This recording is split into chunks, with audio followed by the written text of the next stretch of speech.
Hey, everybody, and welcome to our little show tonight. We're going to be playing some Monster of the Week. I am Rev. I am going to be the DM tonight. I am the host and GM on The Crit Show, which is an actual play podcast where we play Monster of the Week. But before we get into anything else, let's take an opportunity to go around our little group here and see who we've got. So let's just start, I suppose, at the far left.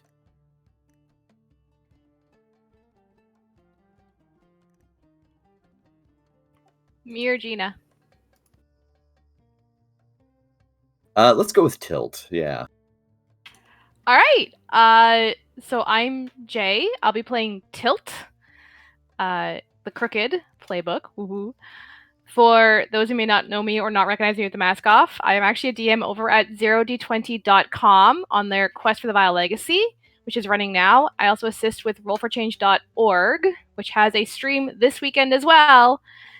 And I also have something called Boudoir Dice. There we go.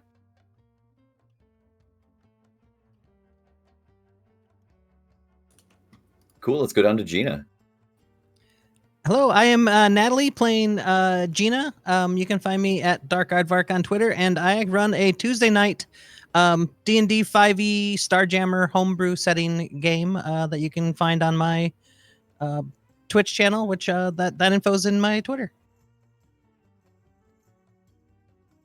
Cooley. And hello, everybody. I am Shiny Kiwi, and you can find me on Twitter at Shiny Kiwi. I am the hostess of Introverts Guild, and you can find me most nights starting at 8 p.m. Pacific time. And I also run a blind Vampire the Masquerade playthrough on my YouTube channel, which I am also part of the In Vain podcast on nerdsmith.org. And you can check us out on Nerdsmith or iTunes. Excellent. And Enfys? Hey, I'm Rune. I'm at RuneSale on Twitter. I am a freelance artist for Cubicle 7. I also am a cast member and host of The Unnamed Few on Sundays. That's a 5e homebrew setting. Do a lot of art. That's really about it. Amazing art. Yeah, I was kind of blown away. It's so good. Thank you.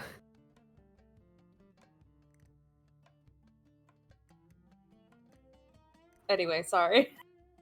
No problem. I actually was just trying to get my touch to talk button out of my text thing, so I wasn't just spamming little commas all the way down what it was I was going to talk about next. So while we are here, all during the month of June, if you have not seen it yet, you will see it throughout the evening. We have, Nerdsmith has Dragon Pride Pins, and 100% of the pre-orders for those are going to Project Trevor throughout the month of June. Project Trevor is a wonderful group. They do a lot for at-risk LGBTQ plus teens and youth. You can find out more about them at thetrevorproject.org. And also, if the pre-order for the pins go over really well, they're also going to be putting out a set of 10 enamel pride pins. So you will see those throughout the evening.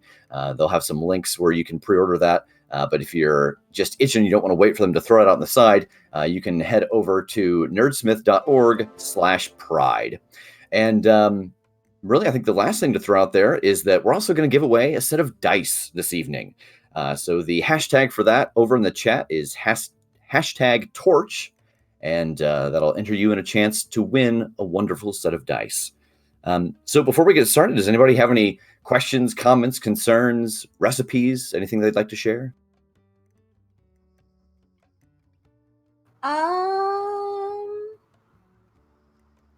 Not really. I was just gonna say I do try and advocate and advertise the rainbow pins every night that I'm streaming, and the Trevor Project is an amazing organization that helps these young people get into contact with someone that actually cares about their livelihood. So I highly recommend pre-ordering that damn pin. Get it now because it's awesome. It is awesome. So you'll notice that earlier when I introduced everybody, I called them by their character names. So we are playing Monster of the Week. It is a Powered by the Apocalypse game. It is a game that really requires 4 pieces of paper and 2d6. And one of kind of the core initial things is that we try to talk to the players in character the whole time. That whenever I ask them a question, it is them in character. And so if you are unfamiliar with Powered by the Apocalypse, or if you're unfamiliar with Monster of the Week, no problem. We are going to teach this to everybody watching as we go, because we're also teaching it to some of the players tonight, which is the best time. So I suppose with that, we should just get started.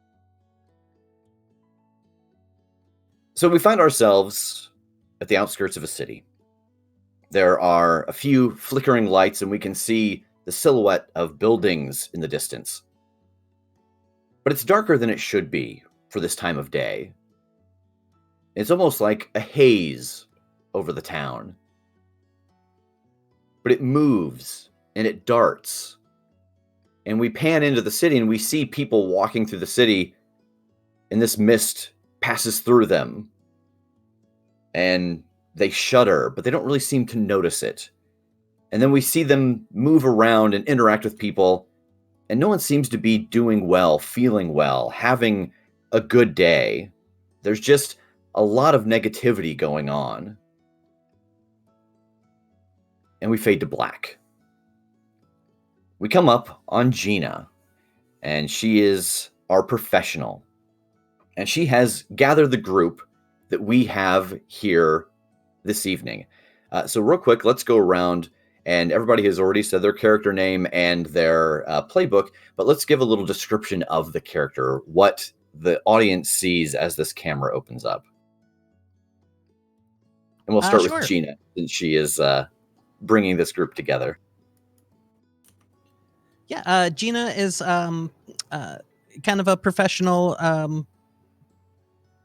Well, I mean, not kind of a professional. She is a professional, but former military, works for a privately funded agency. Her hair is pulled back in a bun.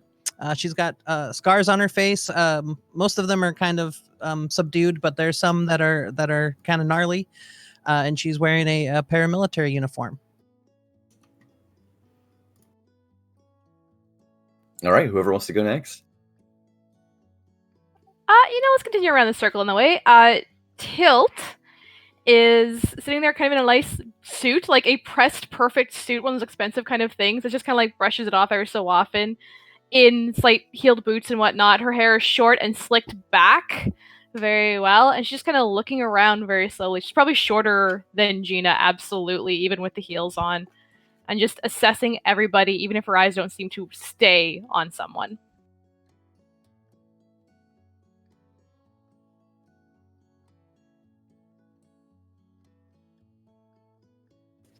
And my name is Cooley Cucumber with a Q, and I have recently just came back from a library trip, an expedition on archaeology of current countries, and I am taking a break sort of from my research and all that.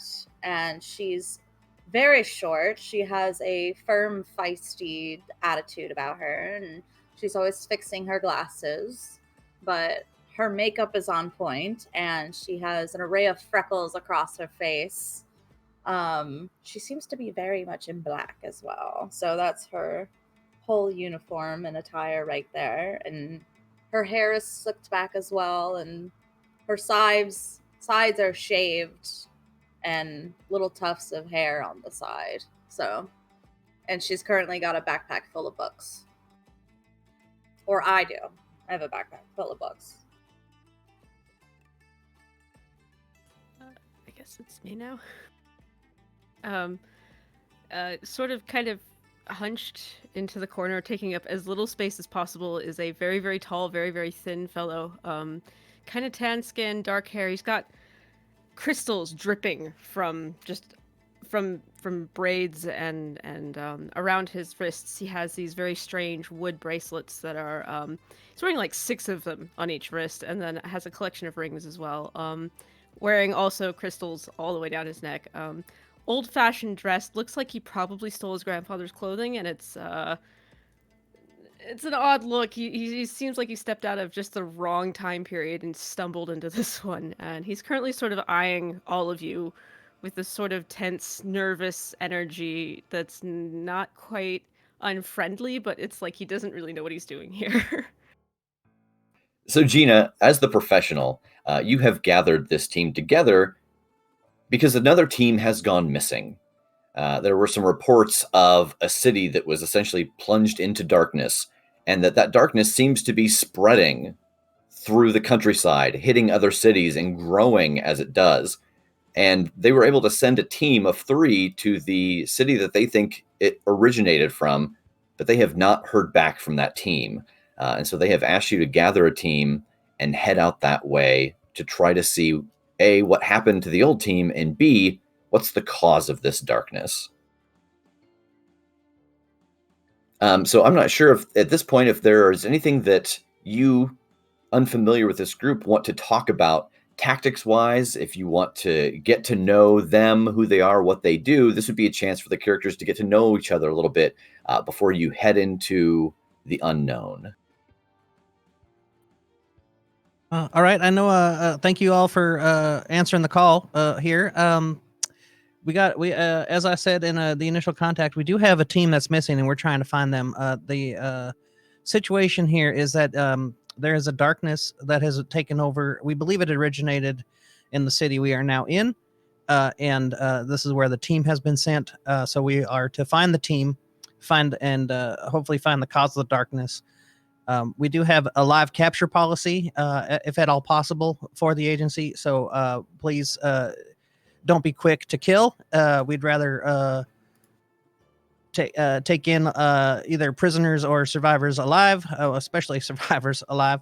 And if there's any other questions, please, now would be the time.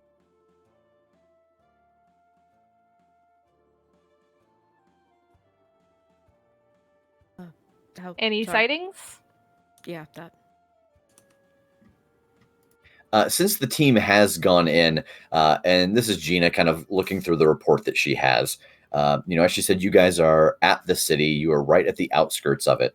There have not been any sightings of any life outside of the darkness. They can see movement inside, but there doesn't seem to be anybody coming out. And then this team of 3 that they have sent in, which consisted of Wagner, Drake, and Mon, did not come back out. And they have a couple of options. They think that there is a system of sewers that you could head into to try to get underneath the city and kind of move around. There's also an old subway line that is unused, or the method that the previous team tried was just going from building to building and trying to find connections and staying inside as much as possible. Any bacteria or germs or deadly chemicals we should be aware of? That is an excellent question. We are not aware at this current time if there is any biological contaminants in the area, but that is something to be on the lookout for. Looking through my files here, it looks like we have some information on moving through the city. Might be the sewer system. Now, I don't know about y'all, but I do not want to muck through shit. I'll do it if need be, but it is not a preference of mine. There's also an old subway system, and then there's just a good old tactical urban warfare going from building to building. We might go through the gamut of all those. If anybody has a preference, please let me know. Again, like I said, I would just rather not get shit on my boots. But if that's the way it goes, that's the way it goes. We have not seen any signs of life coming in or out of the fog. As to that question earlier, but these are good. Keep them coming. A well-informed crew is a powerful crew. Well, this suit costs more than probably most people's yearly wages, so yes, I prefer to avoid the sewer. I'm glad we're on the same page there. I'd imagine people's lives are far more important than clothing. They I are indeed, and like I agree. said, if it comes to it, I will crawl through the sewers if need be to save innocent lives. But if we can avoid it, that would be excellent. I mean, Indeed. what do we know about the subway option? All you have is essentially kind of a blue line map. What I have is barely better than what they have the give the tourists. It's this blue line map here. I can show you and turn around the file to show everybody the map.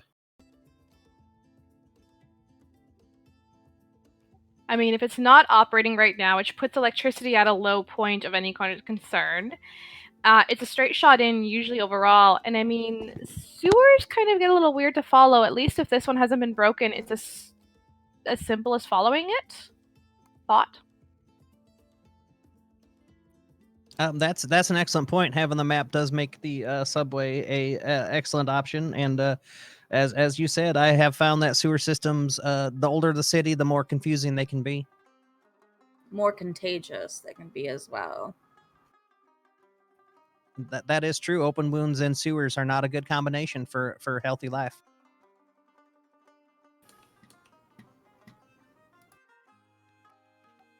Well, I think I vote sewer or subway line myself.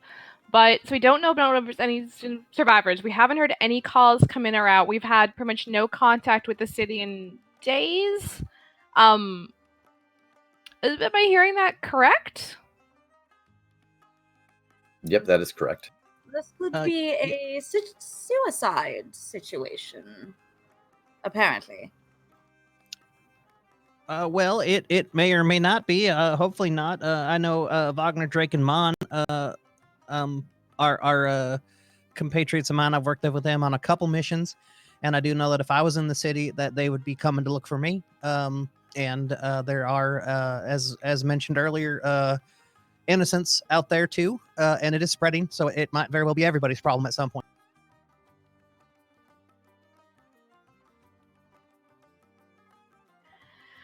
Well, are we all strapped and ready for barracks? I mean, may as well get going while the going's good, right? That is the kind of attitude I like. Yes. Looking at the subway map here, looks like we're not that far away from the first outlying stop. We could head right in. Goofy setting question: is this modern, or like we in the It 90s? is. So people have cell phones, right? Like Correct. the internet, the cell phones is okay. Yep. Cool. I mean, has anyone bothered to check their social media accounts, see if they posted, see if their friends know anything? I mean, we're gonna charge into this, sure, but I mean, there's got to be some sort of information we can gather about where these people might have been. Maybe we can find the last GPS location of their telephones. Who knows? I think there's a lot more information that we could perhaps be seeking out rather than just being like, oh, look, here's the thing. Let's go chase after it through the subway systems, which, granted, is safe, but not safe. It's not safe. Why am I saying it's safe? I've never been in a subway before. Do you do subways? Is that a thing you Do in Good. what way, darling? So as you're saying this, are you pulling out your phone and starting to kind of search through? Okay, great. So this will be our first roll. So this will be investigate a mystery. So you're going to roll a 2d6, and I believe you add your sharp to it.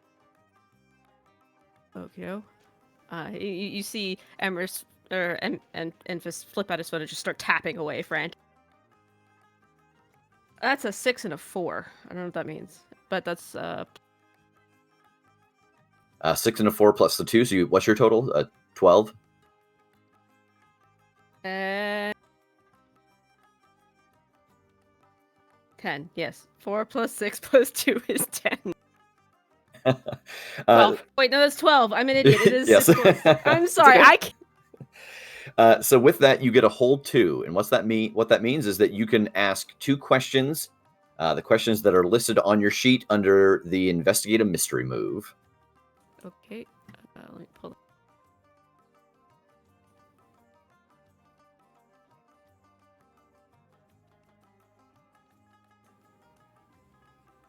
Okay. Well, we know what happened. Do we know what sort of creature they might have been? Is that a question? What sort of creature is it? Might be difficult because you don't really have any baseline information yet, and you know that the other team just went in to deal with the fact that this was happening. Okay. We know what happened. They went in to go investigate something and vanished. So that seems like a pointless question to ask. Well, since you're investigating the social media of people around the town and the city, you might get more information from kind of the citizens who were there while it was happening. Yeah, actually, that's a better take. Let me see what people in the city. So that's your first hold. The thing that you start to notice as you look around at the social media accounts of people that you know come from this city. The city, by the way, is Ranford, and it's kind of what was described in the opening scene. You see that people are all posting about having a bad day, getting upset in traffic. And the more you start to dig through and the closer you get to the point where everyone kind of lost contact with the city, you see large groups of people dogpiling on the same idea. That, oh, yeah, this thing is happening and I hate this. Oh, yeah, me too. Oh, yeah. Someone should do something about this. Oh, we dislike this. And you almost start to see factions forming of really mundane ideas, but just little things that set people off. Road rage, bad service at a restaurant, just those minor inconveniences that you wouldn't think would normally put people at this state of mind. Okay.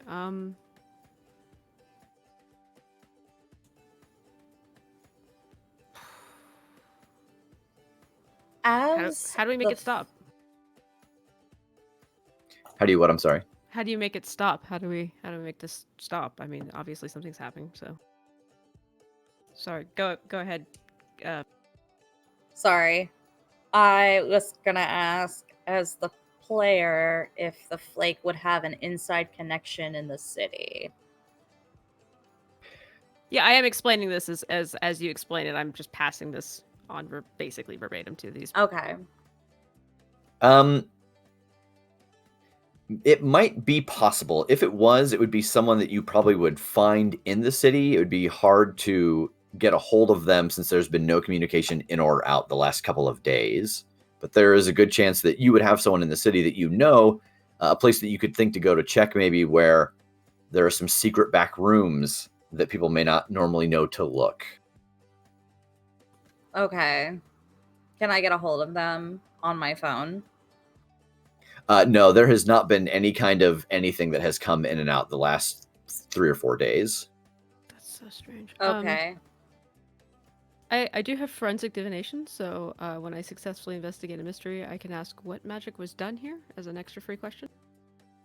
So, what magic was done? Okay, great. And so that uses your second hold. So the magic that was done here, the thing that you start to get a sense of, you being so familiar with magic, you start thinking about emotions and emotions running hot, especially emotions running hot on kind of small items. And the thing that you notice is that there must be some kind of negative energy pulse. Something is infecting all of these people and pushing out all of the positive feelings and amplifying anything negative that they feel. It definitely feels like some kind of old, almost occult magic that is causing them to focus on what they hate. I explained this and look troubled. Oh, that doesn't sound like good news at all. May I try with the fixer bit, or at least the crooked part, to see if I can catch some underworld chatter of anything that came through my device? Yeah, roll it.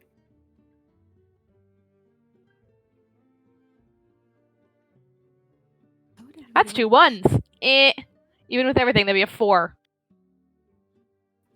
Yeah, you do find a little bit of information as you start to look around, but it mostly tells you that it's made up. It's a hoax.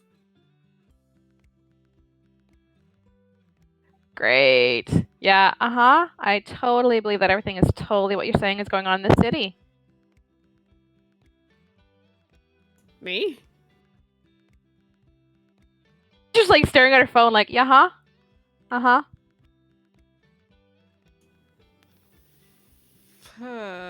Sure. Just for a rule clarification real fast, since that was a roll of 4, was it? That would be an experience point. Is that correct? Yes, that's right. Yeah. So from that, you mark a point of experience on your sheet, and after you get 5, you do level up. And level ups in this game actually happen in the moment. So when you get that final point of experience, after you kind of deal with the ramification of that failure, you will level up next. And Cool. Enfys, you do have one more hold since your that what kind of magic you used here was your free hold or free question. Okay. Maybe what is being concealed here? Why would somebody be doing this? That's kind of my. What would motivate a magic practitioner to do something like this? As somebody who practices the arcane myself, I can't imagine a reason why. So I'm gonna think on that.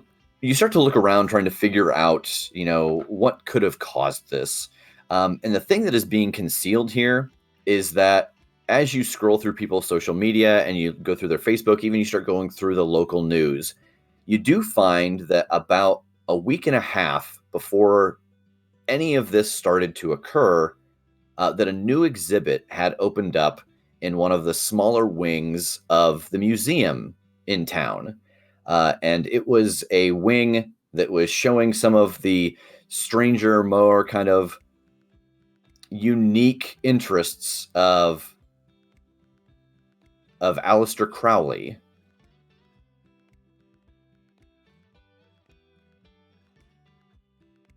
That asshole. Great. Can I look up in my books who that is? Because Yeah, I that brought doesn't- what? Yeah, that doesn't take anything. Aleister Crowley was a very strong occultist. He passed away in 1947, and it was rumored that there were times where he even tried to get a hold of, try to have conversations with Adolf Hitler when Adolf Hitler was big into the occult. So he was a very, very bad person in the sense of trying to find dark ways to use magic and occult energies to basically do harm on humanity. I relay this to everyone. Aleister Yeah. Crowley wanted to be best buddies with Adolf Hitler. Fun. Yeah, it was a real peach of a human being.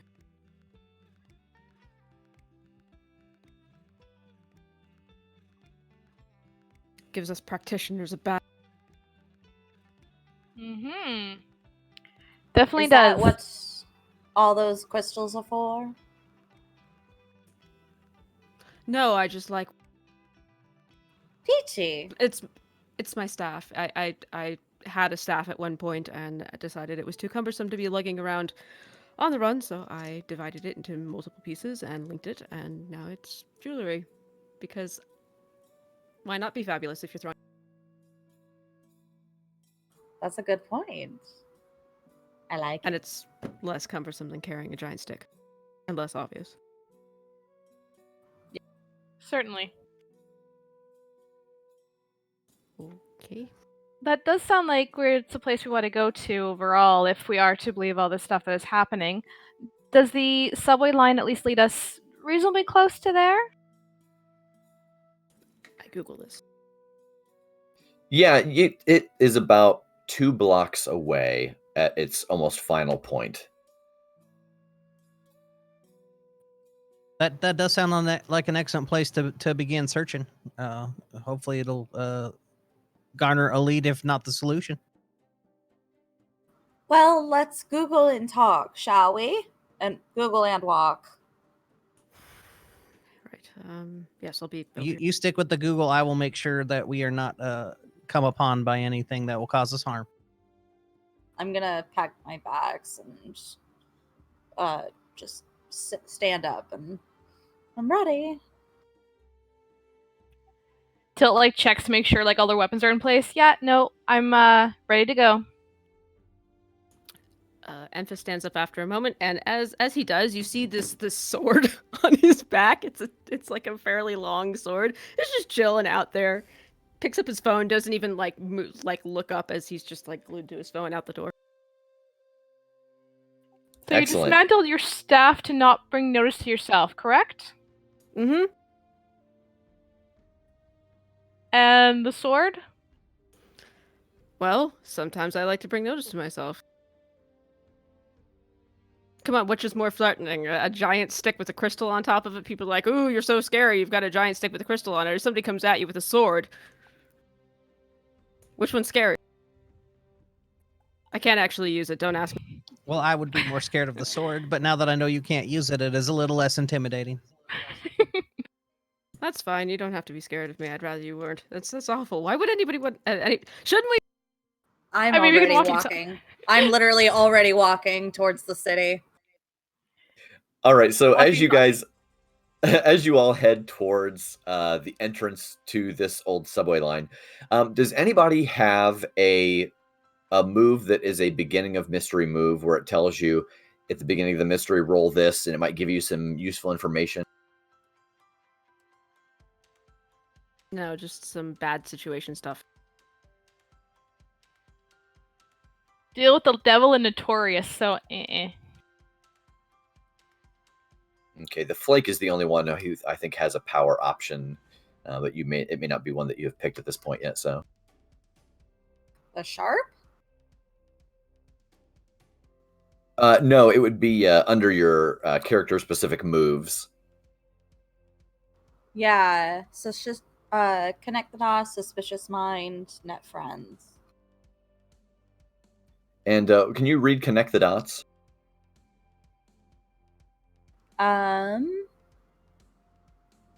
Read the whole thing. Yeah. At the beginning of each mystery, if you look for a wider patterns that current events might be part of, roll plus sharp.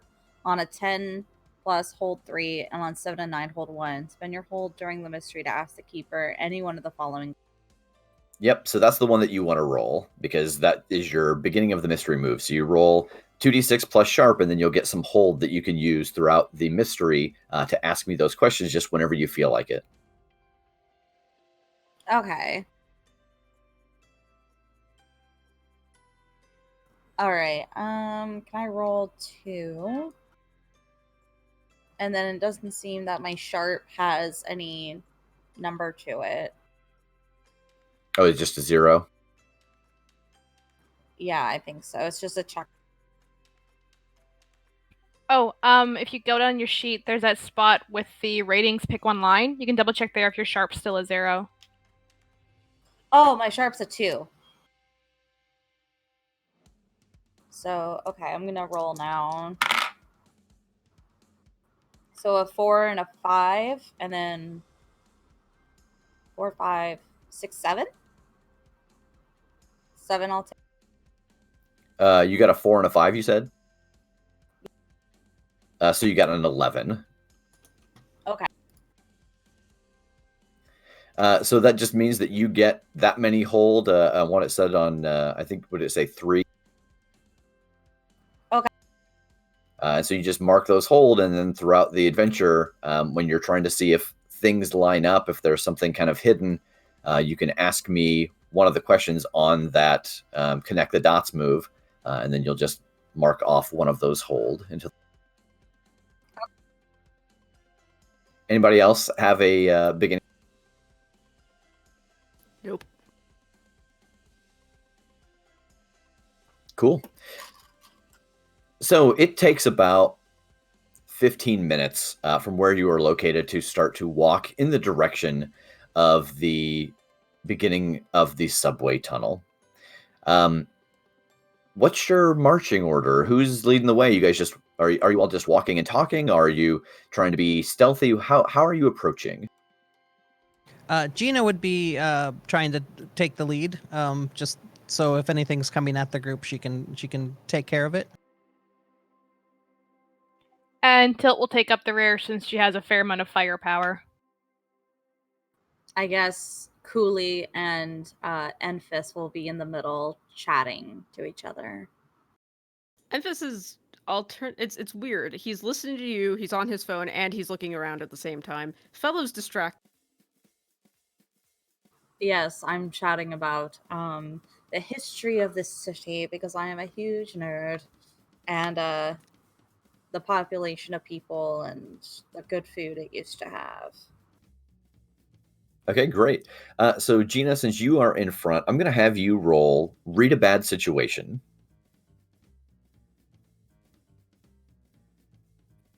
Alrighty.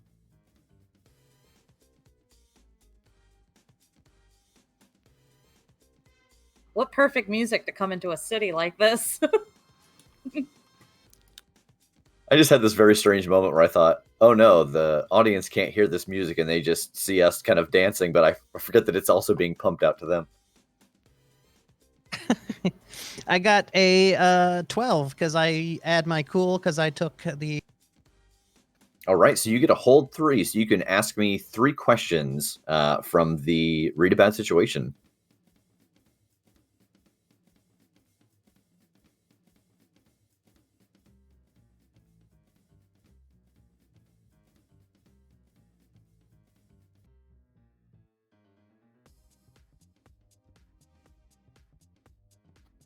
I guess I will start off with what's the best way in. So as you start to look around, as you get closer to the entrance, you do notice that it is all chained up. It is old. It has been closed for quite a while, but you don't think it would take too much to try and break through these chains. So you still think that getting through this door and the locks on it would probably be the best way to get in.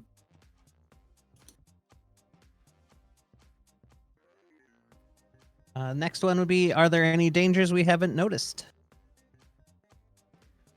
So as you start to get closer, you do start to hear some very low growling.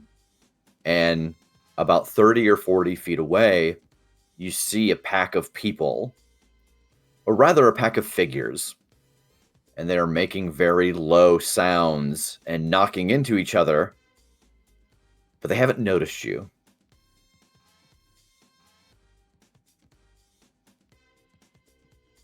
Can I notice this as well?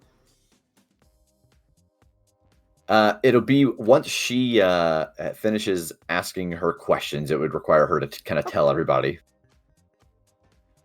Last question, I guess, will be what's the best way out? And that would be in relation to getting to safety from this group should they decide to turn on us.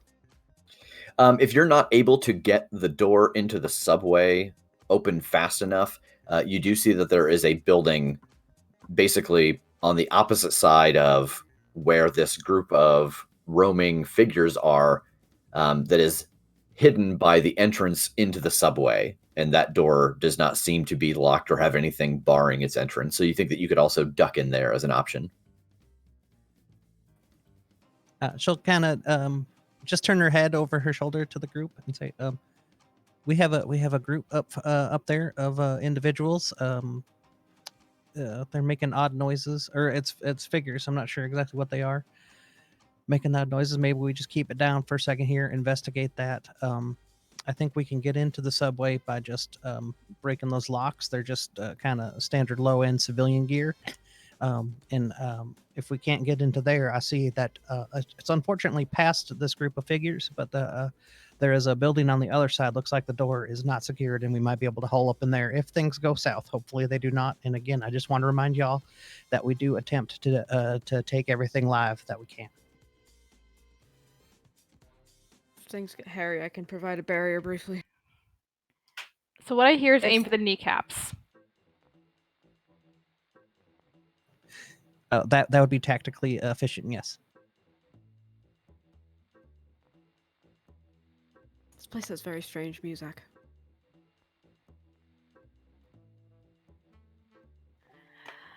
Oh, yeah. I mean, subway music. It's just right up there with Muzak. So, all right. Shall we try and crack this lock then, or the chain at least? Right. If one of you think you can handle that, I will keep a watch on this group of figures, and when we get that open, I would suggest that we approach them and see if we can subdue and/or interact with them. I mean, I can try and talk to them, but if they don't look like they're up for talking, what do we do then? Run. Well, we try to talk first, de-escalate if possible, if things start going up, and then subdue through least violent means as possible, escalating up as was mentioned, going for a non-vital section such as kneecaps would be good. Again, this is starting to get into last resort territory. Our lives in person do take precedence, though, so we do have authorization to defend ourselves if need be. Let's just worry about the door first. I'm calculating that at least someone in the city is going to die from us defending ourselves. Oh, That is likely and unfortunately possible. Does anybody know how to pick locks? Any of you? I could give it a shot. It's been a while. Right, well, if worst comes to worst, I might be able to literally blast the door down, but that would be a terrible idea. And also, I don't know if I can burn things that hot. I don't know if I want. One of you please keep watch, and Gina will go over and use her shotgun as kind of like a lever in there to against the door to try to pull out the chain apart, the lock and chain apart.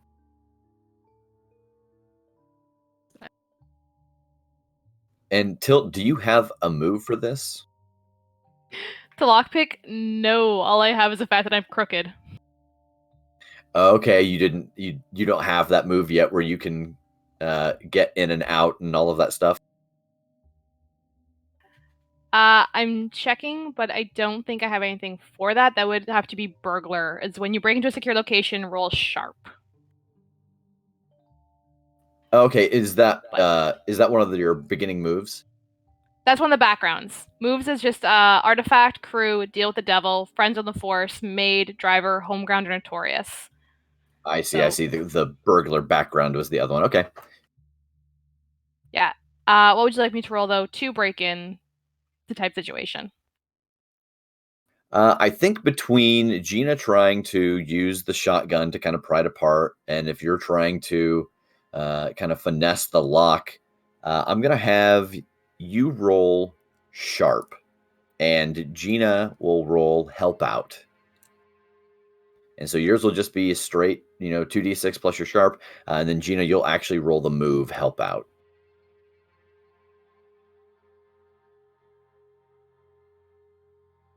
I got a 9. I got a 13 because thankfully it uses cool. Excellent. So that means that Tilt actually gets a 10 because that help out grants Tilt a +1. So yeah, you have no problem. It's been a while. It's not your specialty. It's not your forte, but you run with enough people that you are able to get a couple things in there and get that lock. It's a fairly old lock. It didn't take too much finagling. Maybe something old enough that it was what you trained on before you kind of stopped dealing with breaking and entering, but you get the lock off no problem. The door, it is clear. Shall we? Oh, that was quick. What can I Uh, say? Excellent fingers. Excellent fingers, darling. I'm gonna take out my revolver just to be sure. Okay, so the door is open. You guys feel like heading over to that group, or are you going to head inside? Let's go inside. I don't want to deal with anyone or try and compromise with these people who are deeply affected by this negative energy.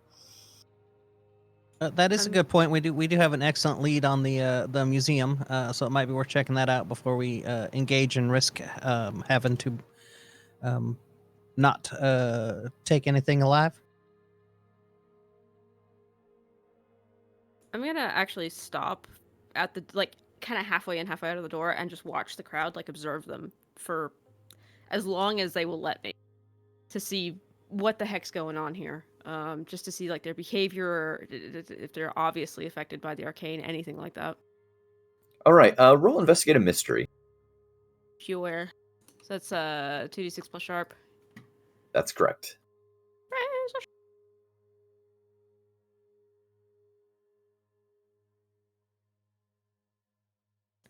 That's a 6 and a 1 plus 2. All right, you get a hold 1.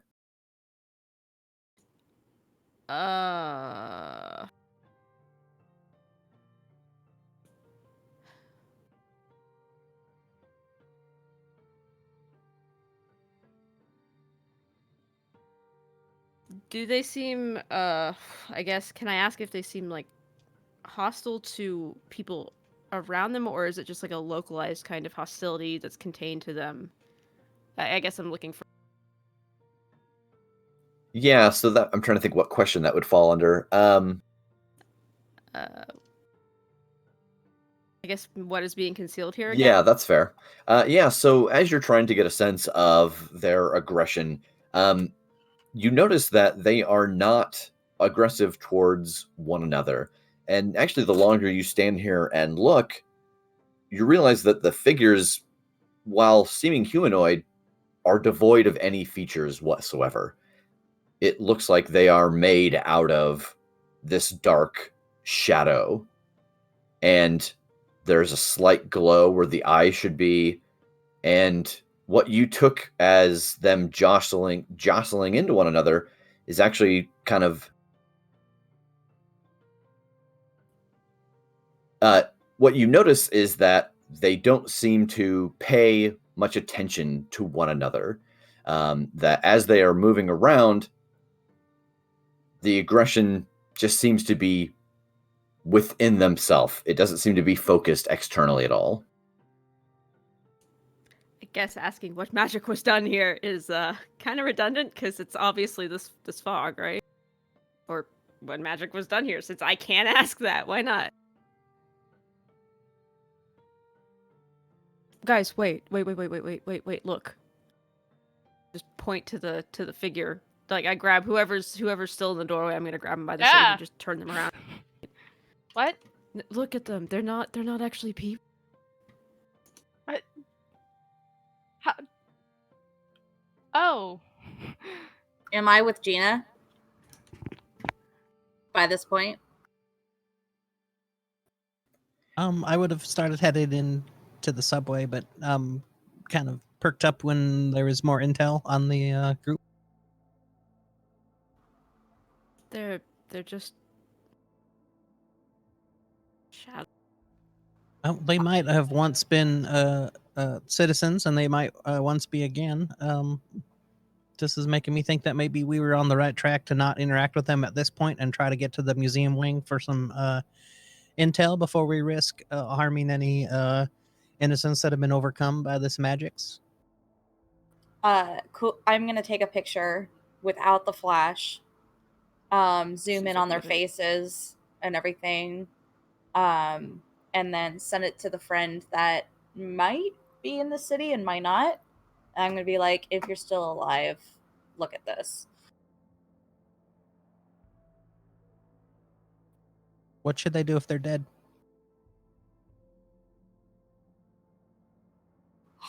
Well, we were just acquaintances anyway. And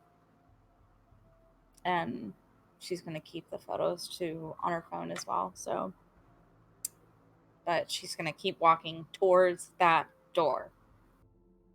Yeah, I'm gonna go for the door. Just one last glance and then just onward. That's weird. Yeah. All right. It's like they don't. Tilt's gonna have her one of the guns out actually, and waiting for them to go by. Like, yep, keeping an eye on it. All right. That's excellent. Thank you, Tilt. So you start to head down into the subway, and it is very dark down here. Is Gina still leading the way? Yes, she would take the lead. She's switched from her assault rifle to her shotgun for the moment, at least. Would it be out of the question for her to have like a tactical light on on her longer weapons? No, not at all. That's completely fine. Yeah, she'd flip that on then. I have a light as well. I have a watchman's light. So I'm gonna take that out.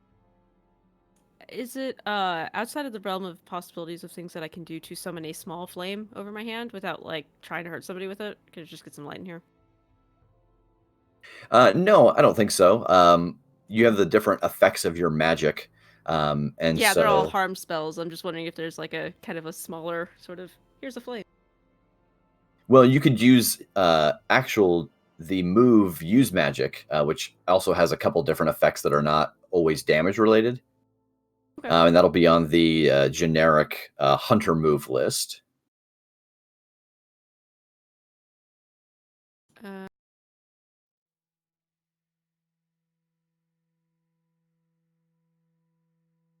That is All right, so what is your? it's just a little beacon of flame just chilling out above my hand. It kind of shifts colors. It's kind of blue and purpley and then red and orange and gold. It doesn't really seem to hold. Just walking with it, like looking around, holding it. Yeah, no problem. So you all start to move through here, and you've now got a decent amount of light. Nothing down here seems to be working. There are no running lights, and you head down the stairs. And as you get towards the bottom, you do notice that there are a couple of figures huddled at the bottom of the stairs. They seem to be unmoving. Wait a minute.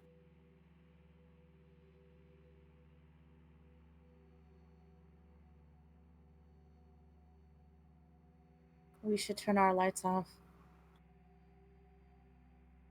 I would not. Well, maybe all but one. All except your flame. Okay. This isn't good. I'm just gonna lean forward a little. Curiosity will be the death. Oh, no doubt. So one of the things about this game and the way that it works is that if there isn't the need for a move, I don't force you to roll one.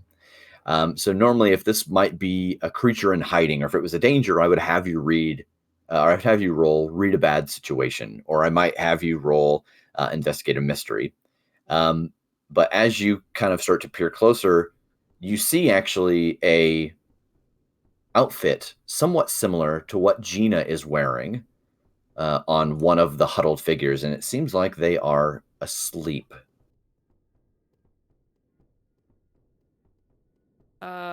Hey.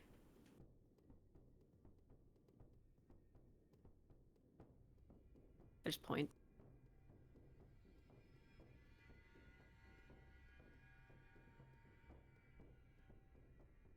Gina will just call out in like one of those loud whispers. Wagner, Drake, Mon, is that one of you?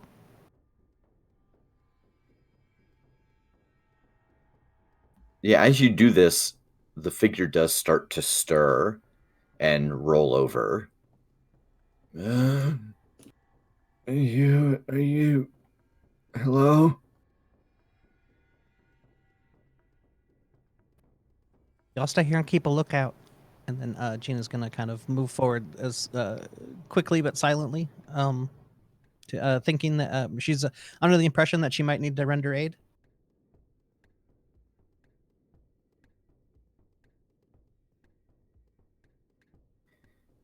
Yeah, as you start to peer a little closer, you do recognize the face of Drake.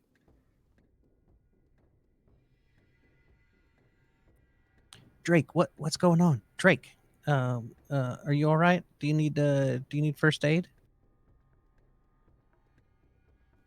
I don't know. I can't tell I feel so tired and I can't. And you can tell that he is struggling very hard to stay awake. His eyes are sunken. His skin is very sallow, and it just has a lack of energy.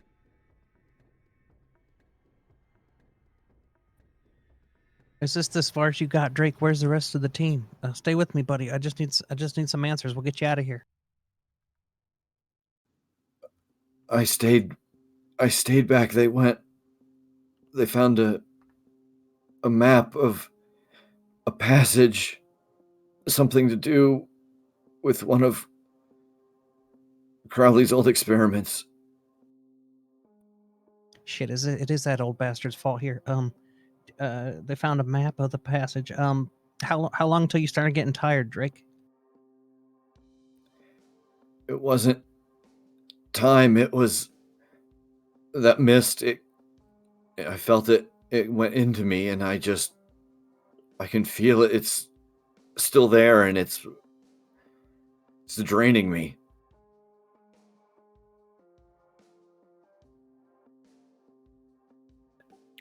Do we have gas Right. masks?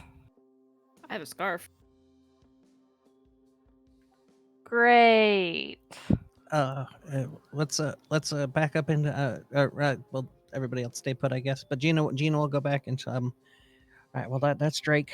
He says that the mist went into him. I'm gonna try to contact the agency and requisition some gear that might be able to help us out with that. Yes, close air support covereth a multitude of sins. Yeah. So roll deal with the agency. Can I give this dude my scarf? Well, one of my scarves. I don't know if it'll help. Sure. He's not going to make it. I got a 9. All right. And so, what does a 9 yield you on?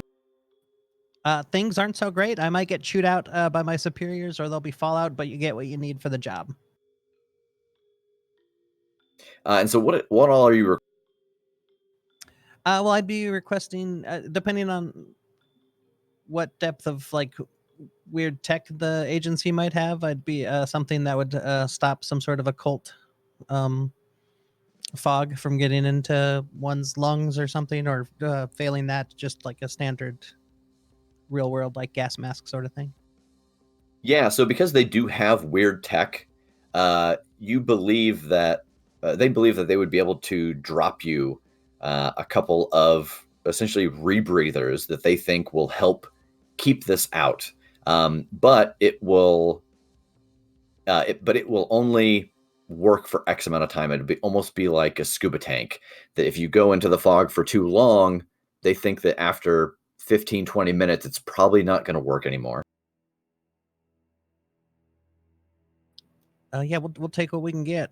Our coordinates are the subway station at the cross street and the other cross street. Wonder if that fog. I'd rather never find out. We might. If this is going to affect us very quickly, we need to get this job done now and fast. Like right now. Those will be here momentarily. They will only provide about 15 or 20 minutes of cover or protection if they work. I'm going to go ask Drake where he encountered the fog, so we might have a heads up on that. And I do think that the other part of that move, you make the call to get these dropped in. They say that they'll be there in just a couple moments. They're going to use your GPS to drop them, so they'll be right outside of the door here. But it is going to make a little bit of noise, and they seem to be agitated because they have agents going out all over the place that you're calling already. But as soon as you tell them that you found Drake, that all seems to kind of smooth it over.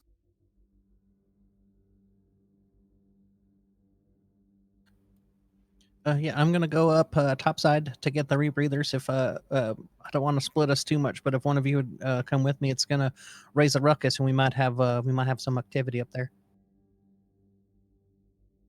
I'll come with you if you. All right, so the two of you head up to try and meet this drop as it happens. We're going to throw in a mechanic. This is not a mechanic that is in Monster of the Week. It is something we have adapted in our games when, it's just kind of up to chance. So what I'm going to have you do, Gina, since you've called this in, I'm going to have you roll luck. And so all it's going to be is 2d6, and you're going to add half of your remaining luck points to that. So right now everybody's at 7 luck, so you're going to add 3 to that. And the result of that is going to be how well this drop goes, because this is a moment where there's no reason for me to make it too difficult, but there's also environmental factors that could affect it. So we'll let luck decide.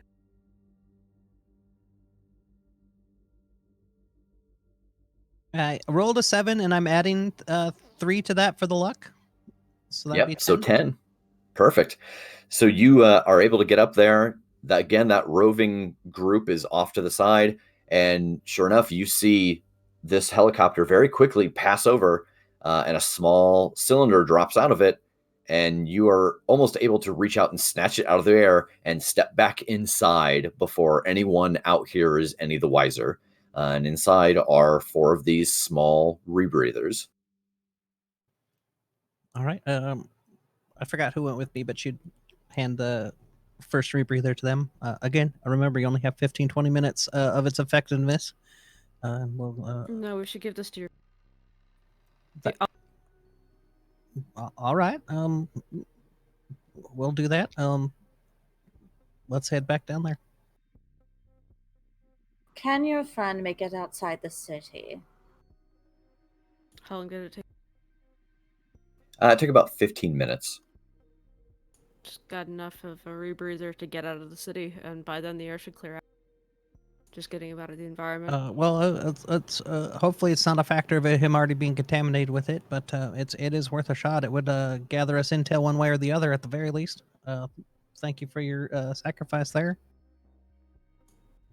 I mean, there's that, but if he's already infected, wouldn't that mean we're now spreading the contagious mist? Would possibly?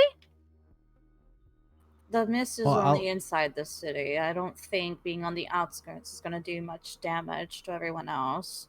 If you told your superiors that he was outside, they would probably quarantine him. Am I correct? That sounds exactly like what they would do. I tend to leave those decisions up to the eggheads at HQ. But that sounds right in line with... Perfect, so they can get knowledge and truth out of him, if need be. Exactly. Knowledge is power. Indeed. Yep. I look down at Drake and I ask him, can you get yourself out of here, or do you need assistance? I could try. I don't know. Those things out there, I saw them when we first got here. It seemed like they were going to come at us. Then we kind of got into here, and they lost line of sight of us, and they seemed to forget about us. But I don't know. I mean, I'm more than willing to try. I don't want to maybe die here on the ground or turn into one of those things. Have you seen anybody turn into one of those? That's what my fear is. No, but I mean, I've seen a lot of stuff when we've been doing these jobs before, Gina, and I don't know. Something gets into your lungs and you start to feel tired, and you see a group of people all kind of moving around real slow and then getting real violent. I mean, I may be wrong, but yeah, it is not a good situation, Drake, but we'll get through it, and we'll go on missions again together. I'm sure of it. But we'll try to get you out of here today. Here, get this on your face. And he does with Gina's help. He gets up and he puts it on.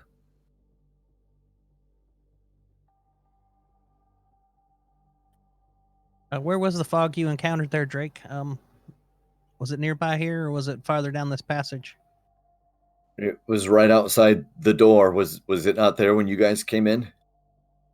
No. It was not. So it is a mobile mist. That's, well, I guess not any more or less terrifying than it was before. I mean, more terrifying because can it sneak up on people than it has thought? If it has thought... Seriously. Sentient mist would make it more terrifying. That's correct. Thank you for putting that thought in all our heads. Important to be up on that, though. Oh, you're Yes, thank welcome. you, Tilt.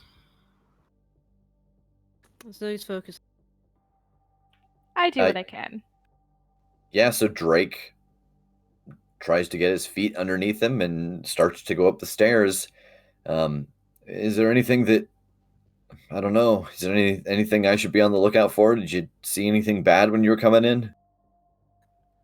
There's a group right outside. We were able to not only break the lock but get in here without alerting them. So as long as you're stealthy, I think you'll be all right. How did you get in here if the lock wasn't broke? This isn't where we came in.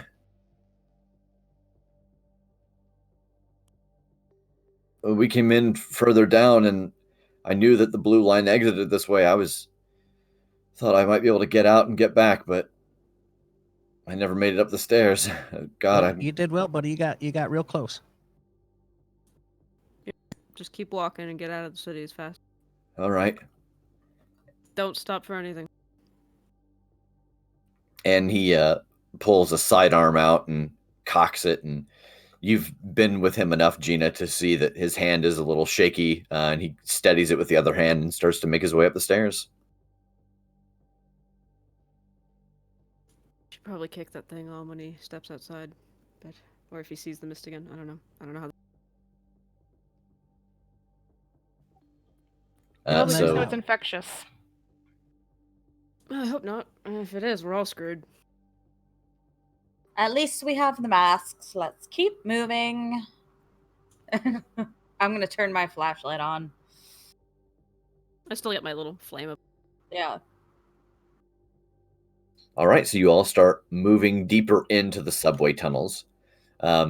Drake had indicated that they had found another way in, and that the group itself seemed to have found some kind of a side tunnel that led to a little hidden space where they were trying to find something. He didn't quite know what, because he hadn't made it that far with them. They were kind of headed there. So I don't think that it takes a whole lot of time for you to all navigate this tunnel. It is an open tunnel. It's just not in use. You're able to walk down the path, no problem. And it is not something you could miss as you walk down, to see that after about a mile and a half, there is a fairly large break in the wall, and it goes off to the right, and it seems to be a passage big enough that someone could fit in. And this is sort of heading to the general direction of the museum. This piece that has broken off is not the blue line itself. If you keep following it straight, will end up about 2 blocks from the museum. Well, this might be the passage that Drake was talking about. It's worth investigating, I think. Do I, a couple of things. Do I know what street's above us? We're still underground, right? We're kind of still in the subway system. Uh-huh. So, if I check social media at all, we haven't heard anything from within the city for a few days, but maybe they can, there's reports of where the fog was seen last, if it's moving. Maybe we can see if it's above us if we go up when we exit. Sorry, this was the thought that just occurred to me, and I'm like, bleh. I think that if you search around and try to find information on that, you kind of get the same sense that you got from Drake, that it is mobile, and that it's not stationary for more than 10, 15 minutes. So any place that it might have been may not necessarily be where it is now. Gross. And it's not showing up on Doppler, is it? It is not. Okay. Just checking. There's a slow-moving mist in the weather report right now. See it as it hangs out on the main street. Yeah. I mean, it's an actual physical mist. It's gonna create Doppler reflectivity. I'm just... But oddly enough, it is showing up on the Santa tracker, so... Hey, who has Santa tracker on their phone? No. Doppler. Oh, well. I mean, I keep track of Santa. Guy can be right bugger sometimes. Well, we only know that the only person here that gets coal in their stocking is Tilt. Exactly! Tick off Santa just once by telling him no on some favor, and coal for the rest of your life. I'm sorry, what was... Never mind. Let's just keep... You call... Oh. I just read books. It's what I do. Moving along. So, are you guys headed down into this broken off area of the wall? Yeah, does it look, I guess, maybe I need to investigate a mystery, but does it look like it's, like a official part of the, subway system, or is it more, like recent and accidental sort of thing? It's a little. It is not part of the subway system, but it also does not look recent. It looks like a fairly old break, but it is. It is not a doorway. It is almost like a sledgehammer break through the wall that leads into kind of the underground. Was this your man? Was this your man's doing? Drake. I don't. Oh, sorry, wrong accent from the wrong game. I don't think it is. It looks like it's a little older than that. Okay. I'm just gonna poke my head in. Same. Doing like the Scooby-Doo lineup, just boop, boop, boop, boop. I was gonna say everybody good. peeks it at the same time. And just this like 6'3", so he's just gonna like tower. So as you good, look, Tilt's short. makes the lineup easy. So as you all peek into this, it doesn't go maybe 10 or 12 feet before it goes into a room. And though you can't see the entirety of the room here, you can see that there is a kind of a hazy pink glow coming from inside of the room.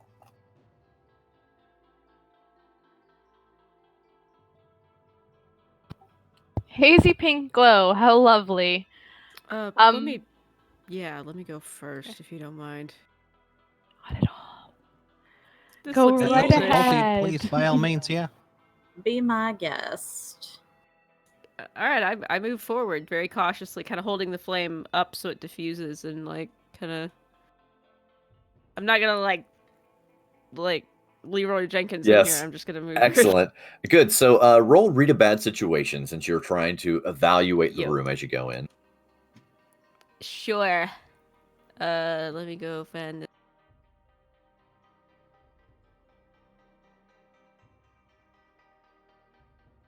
It's okay.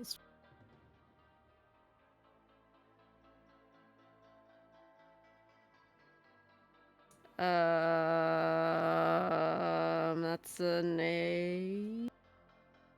4 + 4. Yeah. Also, I have third eye, so when I read a bad situation, I can open up my third eye for a moment to take in extra information. I did roll an 8, so I can take a +1 hold, and I can see. Okay, and that move is plus sharp as well, right? Do you want me to roll that as well? No, that plus sharp is just you just add whatever your sharp modifier is to that roll. It's +2, so that's Yeah, so that gives you a 10. Yeah, and I can see invisible stuff as well and get extra information. So here I am, reading this bad situation. Excellent. So that gives you. Lovely. All right. Are there any dangers we haven't noticed?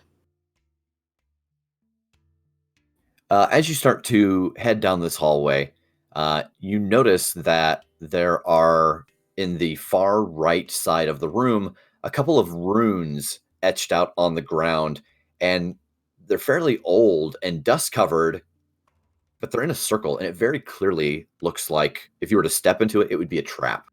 Rude. Okay. Trappity runes. Awesome. What is... What's the biggest threat, though? Okay, we got traps, but what's obviously not great here aside from this? Inside of this room, And this is another thing, Monster of the Week, Powered by the Apocalypse Games. Whenever you ask a question, the game master answers them completely honestly. There is no kind of sly answer about it. There is nothing else in here that seems like a threat except for that trap. But as you do come around the corner to this room, you can see, and I'll still give you your other hold, but you do see that there is a person standing in a very similar circle. It seems like they have set off the trapper and they are trapped in essentially a tube of pink energy. Cool. What's the best way to help that person? It would be to find a way to mar the Break the line magic. of the. Okay, cool. Yep. I am going to start taking pictures of everything: the runes, the traps, the person in the trap.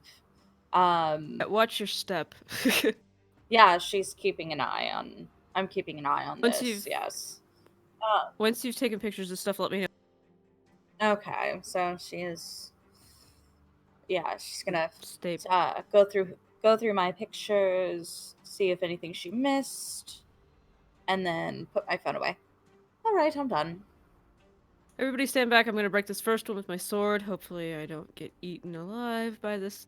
I'm going to sword and just scratch the first unbroken trap.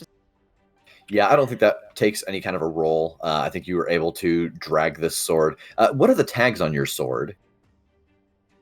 On my sword? It is 2 harm hand Lovely description.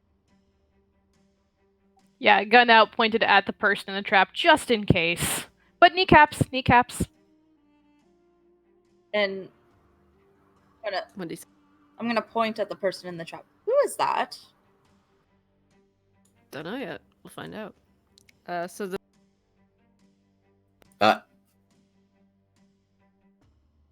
Okay, next one. All right, whoever you are, don't move. This might get weird. Wait. By weird, you might. Wait. Hmm? Who are they? We shouldn't just release something we don't know. Who are you? Hello? I'm gonna call out whoever's in the trap. Hi. Is someone out there? Yes. Hello? No.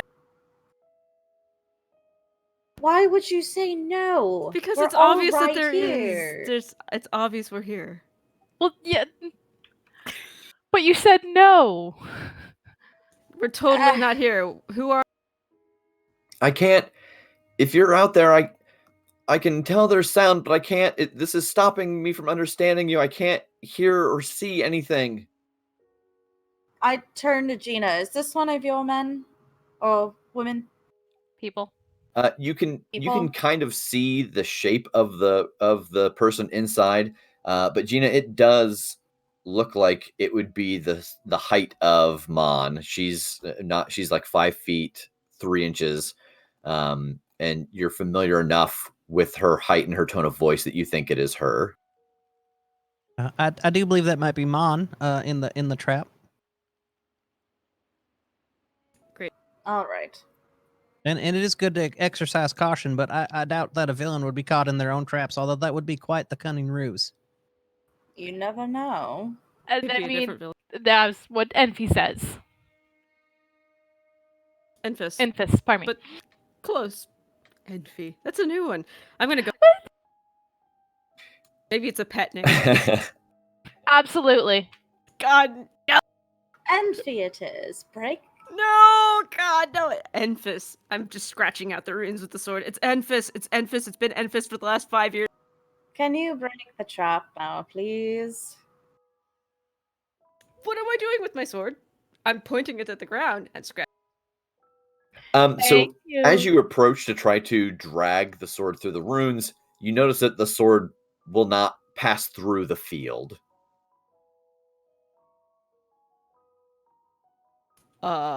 Is there perhaps a spoken component that you could decipher or some other way to deactivate based on the runes? There were pictures taken if you need a refresher. I'm not versed in the magics, so. Enfys just looks over at Gina and is like, not versed in the magics. Okay. looks down at the runes. Have I ever seen this spell before? Do I know how to? Yeah, you think that with a successful roll of use magic, that you would be able to short it out. All right, let's do this. I like Yeah. the magics. It makes me feel like when my parents say the internets. Pretty much. Use the That's what I was magics. going for. Yeah. Back in my day, these magics were meant for us, not these. That's She signed up to hunt monsters, not go against magic. Not eight, these. So something happens. Yeah, so where is everybody at in the room Oh while she's no. trying this? Gina would be close to Mon, trying to get in front of her, like face to face sort of thing, to try to calm her down and let her know what's happening. Tilt would have been close enough to at least keep a angle on the kneecap, but still far enough back that she would have time to shoot. I'm like right behind Enfys, hello, calling out to them. All right, so everybody's within like 15 feet. Perfect. Oh no. Not too serious. Everybody takes 1 point of damage. It is armor Ow. defeating because it's magic damage. But Enfys raises his hands and channels some energy, puts it into the dome around this figure, and there is a very small explosion out that just knocks everybody backwards and onto the ground. But the field is gone. Ow! Damn, that Sorry. makes you feel alive, doesn't it? That's all right. This Anybody suit need does not some have medical attention? bulletproofing. No, I just scraped my hand. Maybe I'll a recover. little bit of a warning, Enfys. I did say stand back like 10 minutes ago, but That was sure. 10 minutes So- ago. that- Oh. I'm sorry. Are your throat? If they are, I can't pay to have them fixed. So Probably not. It's okay. It'll be fine. If we get out of here alive, I do know the proper forms for you to fill out to request some recompense for the damage to garments. I have to see with these glasses. Don't worry. It'll be covered. I'll help with other stuff. Anyways, how does it look now? Is the trap actually gone? It is actually gone now. And sure enough, lying on the ground is Mon. hi. Sorry. Oh, thank God. That was real weird. I don't like that at all. The magics are not fun whenever they happen, Mon. We got Drake. Hopefully he is out. Is this the passage that y'all were finding and going down? Yeah, we were trying to find this. And she pulls from her backpack a very ornate torch. Let's Enfys, if you might observe Yeah, as you have V, come here. Have a look at this too. I'm gonna take pictures of it. Okay. I'll hold it up and kind of turn it and move the light. All right, so Someone just- roll investigate a mystery, and someone can aid if they would like, since other people are kind of laying eyes on it. Can I aid? Information. So if you want to aid, just roll help out. Wonder. is that limited to just one other person, or It is on. okay, that's I do not do the magics at all, so really, go ahead. That's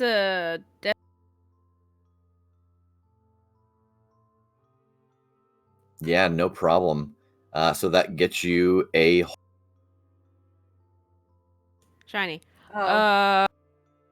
All right. I'm looking this thing over. What can this thing?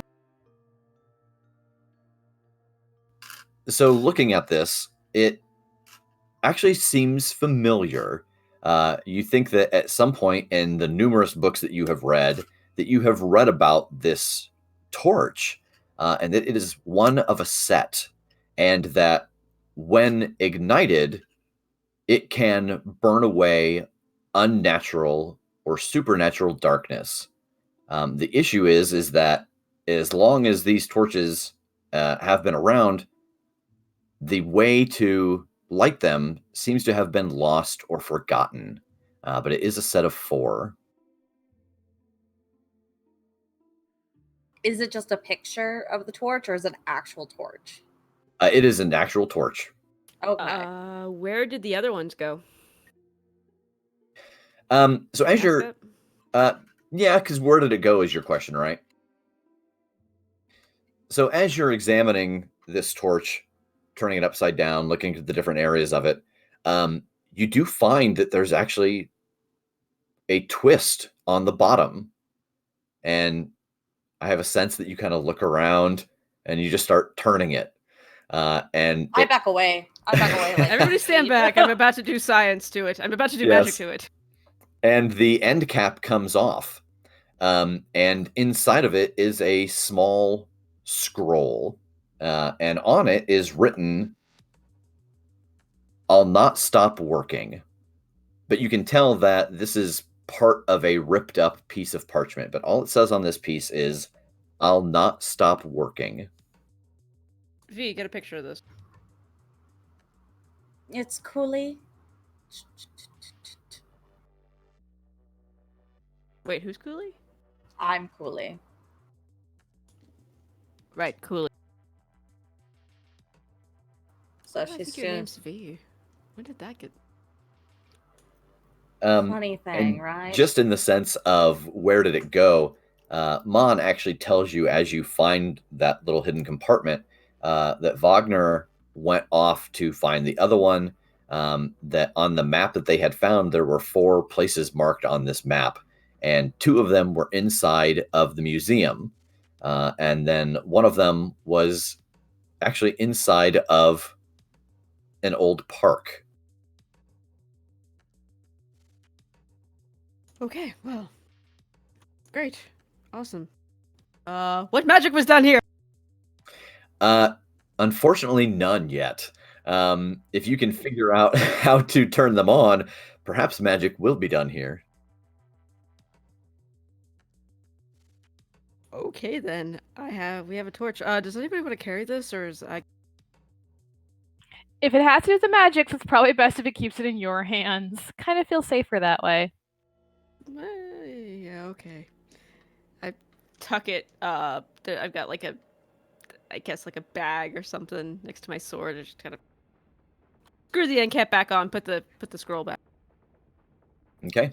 And Mon does explain that, if you go to the end of the blue line, there is 2 blocks over the museum, and that 2 of the X's were indicated inside of the museum. And then the park where the other X is indicated is about 6 or 7 blocks the other direction on the other side of the museum from where the blue line is. Okay.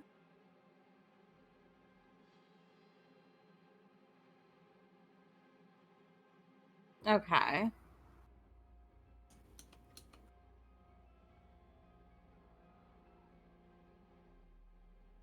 Should I just tell her that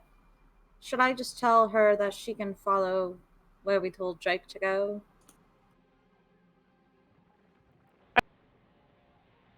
I mean, sure. That's probably fair. Will she need a rebreather? I'll give her mine. Here, Mon. This is a rebreather. It can help keep that mist from entering your lungs. Drake has been affected by it. Back down that way. About it's a little bit of a hike. We came up at one of the first, one of the farthest out entrances to the subway. Are you sure you want me to take this? I hate to leave you without one. We only got 1 package. I don't think it would be safe for Gina to give up her mask, even if it is a noble thing to do. We still need your guidance. I am not a leader. I don't think Enfys is. I don't think Tilt is either. Nope. We would be lost if you were to be succumb to the shadows. Basically, I don't advise it. All right, those are excellent points. Mon, if you think you can get out, all right. That might be the Yeah, right advice. I was able to get in. I look at I think Mon. that I can maybe make it. I was able to avoid it when, I mean, let's be honest, Drake's not the brightest of us. He just kind of walked into it thinking it would be fine. I look at Mon. Does she look as like pale and as gaunt as Drake? No, not at all. She seems to be completely fine, except for kind of the frazzle of having been inside of this tube of this tube of energy for a while. I suggest you get out of here right away and don't look back.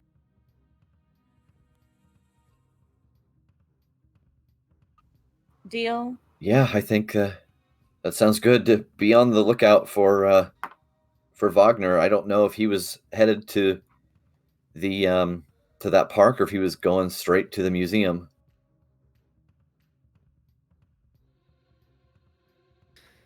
We should probably go to the museum first and then to the park.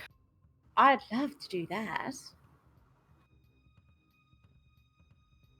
That sounds like a plan. I'm not the leader. I have guns and talk pretty.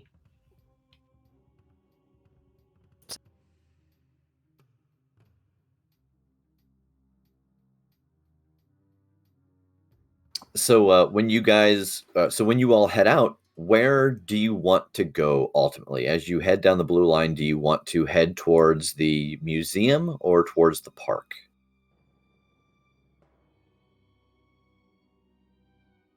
The museum seems like the best bet. There was 2 spots there, so 2 birds, 1 stone, as they say. Yeah, I'm also going to agree with that. Same. All right, so you all head down the blue line further. It takes maybe 15, 20 more minutes, but it's the same scenery the whole way. Again, this is an unused subway system. The tunnel is fairly empty, and you get to a similar set of stairs as the ones that you came down, which allow you to go up and head out into the outside world.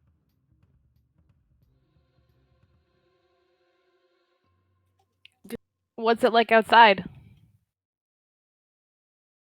Who's peeking their head out? Who's going first? Paint me a word picture here. What's happening? I believe Gina would be taking point on that one.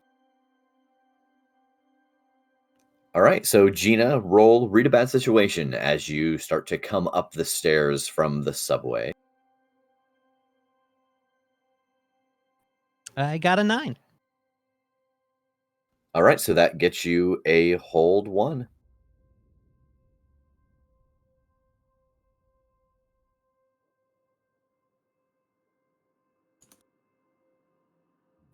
I guess I will just go with, are there any dangers we haven't noticed?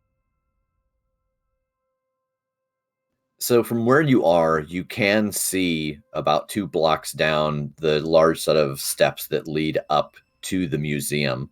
And there's a very similar horde outside of the museum that you saw as you were coming into the blue line, but maybe 3 times as large. All right, there's a larger horde up here that I see, and point them out. Nope. Yeah, That's a big. I'm with Infus on this one. Big Gonna look hella for- nope. Look for like big, like a something that I could toss to kind of like, distract noise in a different direction. I've still got my flame in my hand, so I'm like kind of holding it back inside. Is it light enough outside that we can all see? Yeah, once everybody comes up and she points this out, you'd all be able to see this group moving around outside. Put your flame away.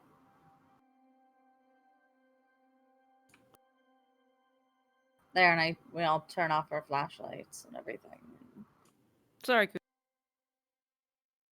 Oh, you're fine. Like,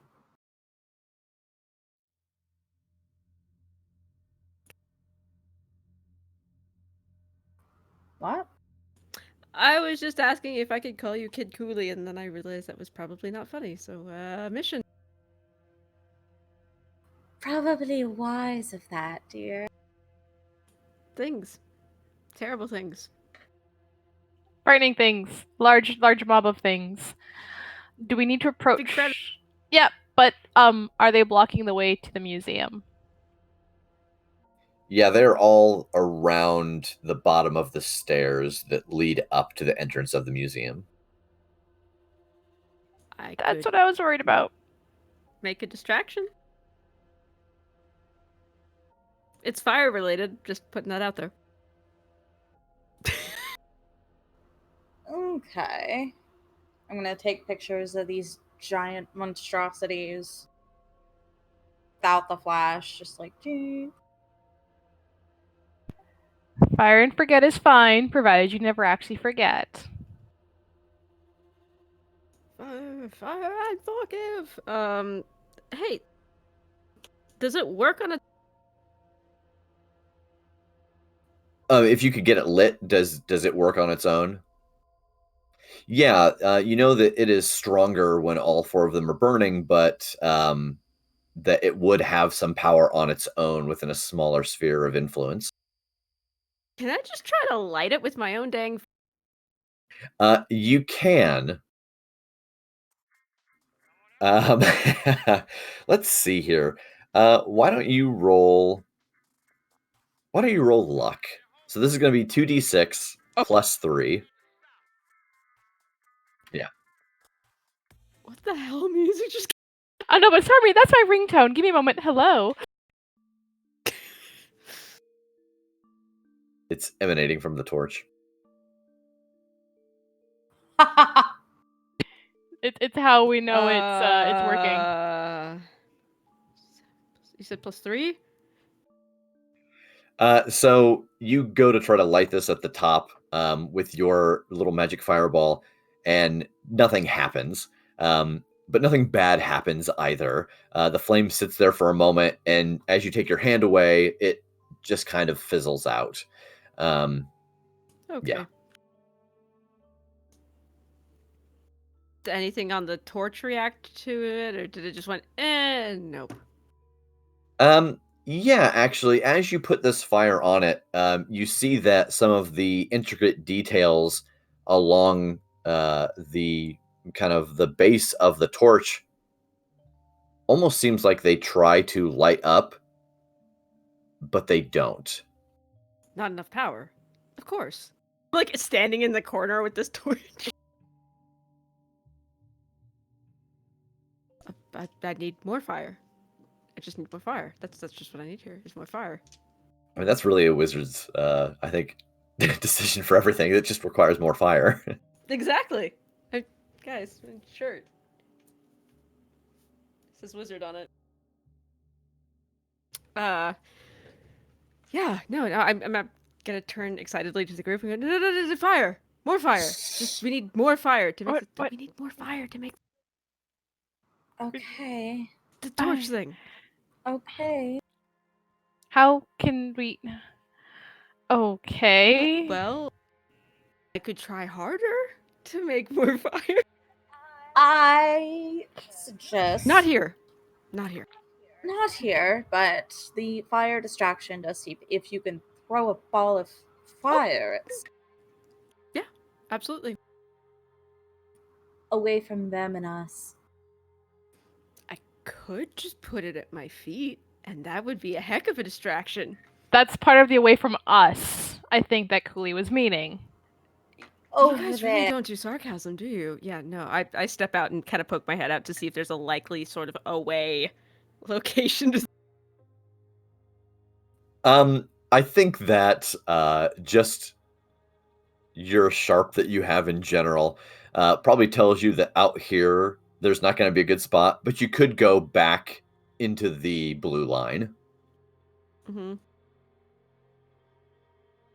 Oh, I mean to cause a distraction, to just throw a firebolt out. Oh, I see. Sorry, I thought you meant to try to hit the torch from a distance with a bigger fireball. Okay.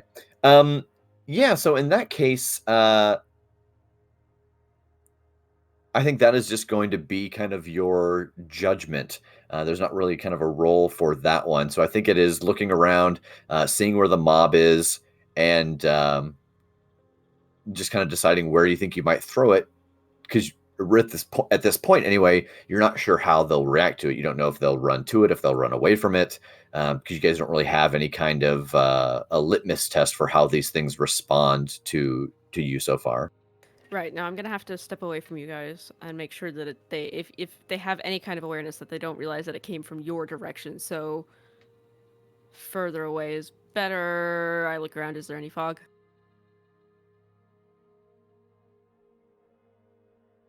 in the area? Yeah, there are a couple spots you could duck down between a couple of buildings and try to get closer to them. You could also head in the opposite direction and try to, it depends if you're trying to use this to route or to attract.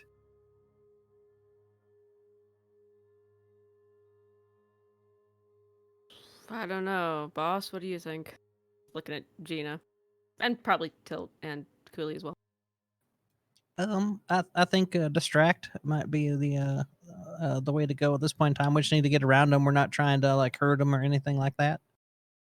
Right. No, I'm not a tactician. I just throw this stuff. I mean, you point, I fire. That's how it's always been. But I'm asking, do you think I should go over? And I point like across the way, like across the road, and like maybe up onto like maybe there's like a little stand I can climb on or something. I could go over there and maybe fire across their heads into another thing to see if they'll move at all. I mean, it could be that they just don't move at all, that they're too wrapped up in each other to even notice us. So that's true. I guess, yeah. I mean, that's the best idea we got now. Might as well go for that. Pretty much. No, that's exactly sounds good. It's making sure that at least they see you firing it absolutely, and where it goes. Hopefully, their eyes will follow it if they're paying attention to it at all.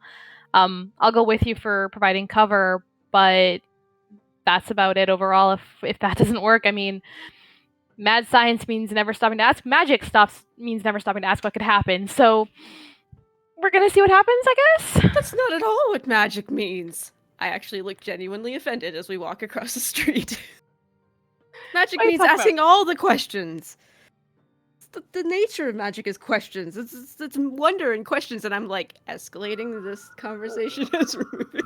We can talk about magic when we get inside of the museum, and we're not being about to be chased by giant monstrosities. Cool. All right, I'm gonna get to a spot. Keep it together, both of you. Over. Hey, Tilt. What? You see that gutter over there filled with rainwater? Yeah. I think you could shoot it. Maybe. Probably. Why? No. I'm gonna aim a firebolt across the head. Sure. You know what? I'll line a shot up to the gutter just in case. Let's do this. All right. So Gina and Cooley, you guys the two of you are hanging back by the blue line exit while Tilt and Enfys go down to make this distraction. So Enfys, I'm going to have you roll Act Under Pressure, and this is going to be plus cool. Oh, good, cool, tight, sweet. I'm terrible. Boss, that's a 6. All right, so Act Under Pressure on a 10 to 12, you do exactly what you set out. On a 7 to 9, you get a worse outcome, a hard choice, or a price to pay. And one of my favorite descriptions in the book, on a 6 and under, things go to hell. So. Oh, hell no. So, Enfys starts to charge this fireball to throw.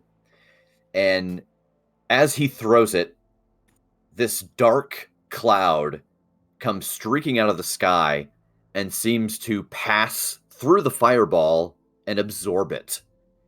And it stops and it starts to move around almost like it's scanning. Oh no. We need no. to go. Duck We down. need to go Duck down. now. Oh no. Oh no. Okay. I'm just standing. Okay, Tilt actually takes reaches up to Enfys and just kind of pulls down to undercover. It's like, get your head down. All Okay. right. He gets down. So I want Tilt to roll protect someone. And so that is going to be plus tough. You are trying to jump out and grab him and get him behind cover before this thing figures out where you are. Oh, look, I get experience. And yeah, Enfys, you also got experience. Don't do that again. So on protect someone with a 6 and under, the result is you make things worse. Oh no. I mean, I'm short as a shit, so reaching up to you is probably tough already. It's like the circus brigade across the street right now. Can they see this? Oh no. God. So Tilt jumps over to grab Enfys and pull him back behind cover, and instead tackles him at the knee.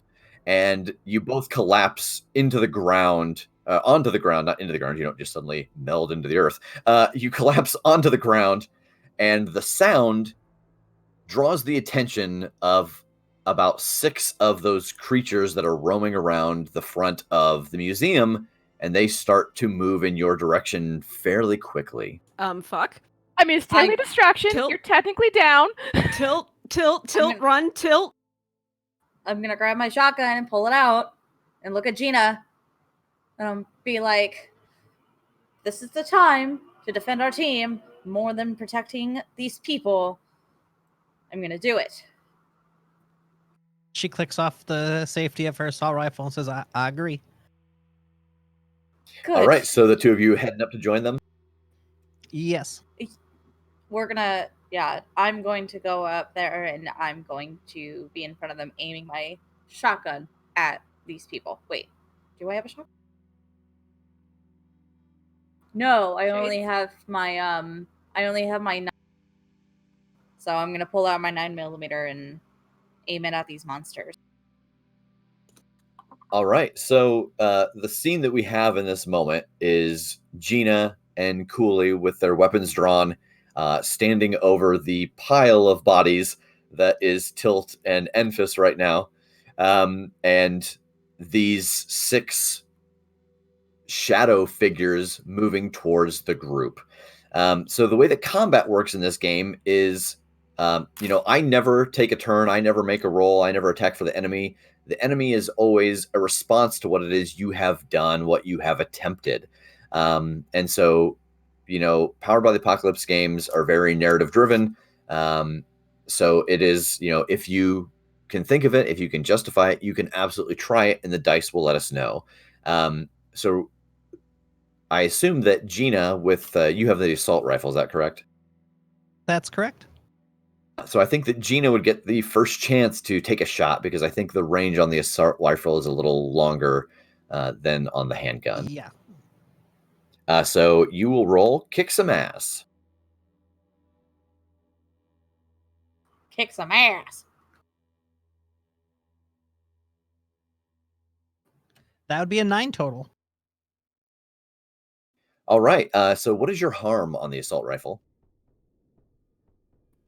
It is 3 harm, and it's has area as one of the tags.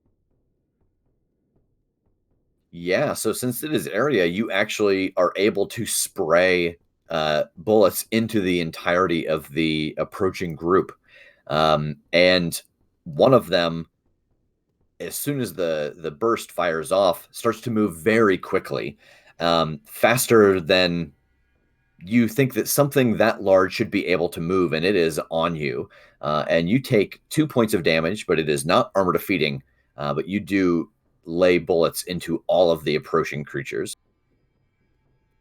Okay, and so if I have armor 2, does that mean I don't take any harm? That's correct. Okay. So Cooley. I'm gonna try and aid Gina by shooting this monster in the head. Is it on top of her? It is not. It is just kind of up at her, slashing. Okay, I'm gonna attempt to shoot it directly in the head. All right, roll kick some ass. And that's 2 dice plus Plus tough.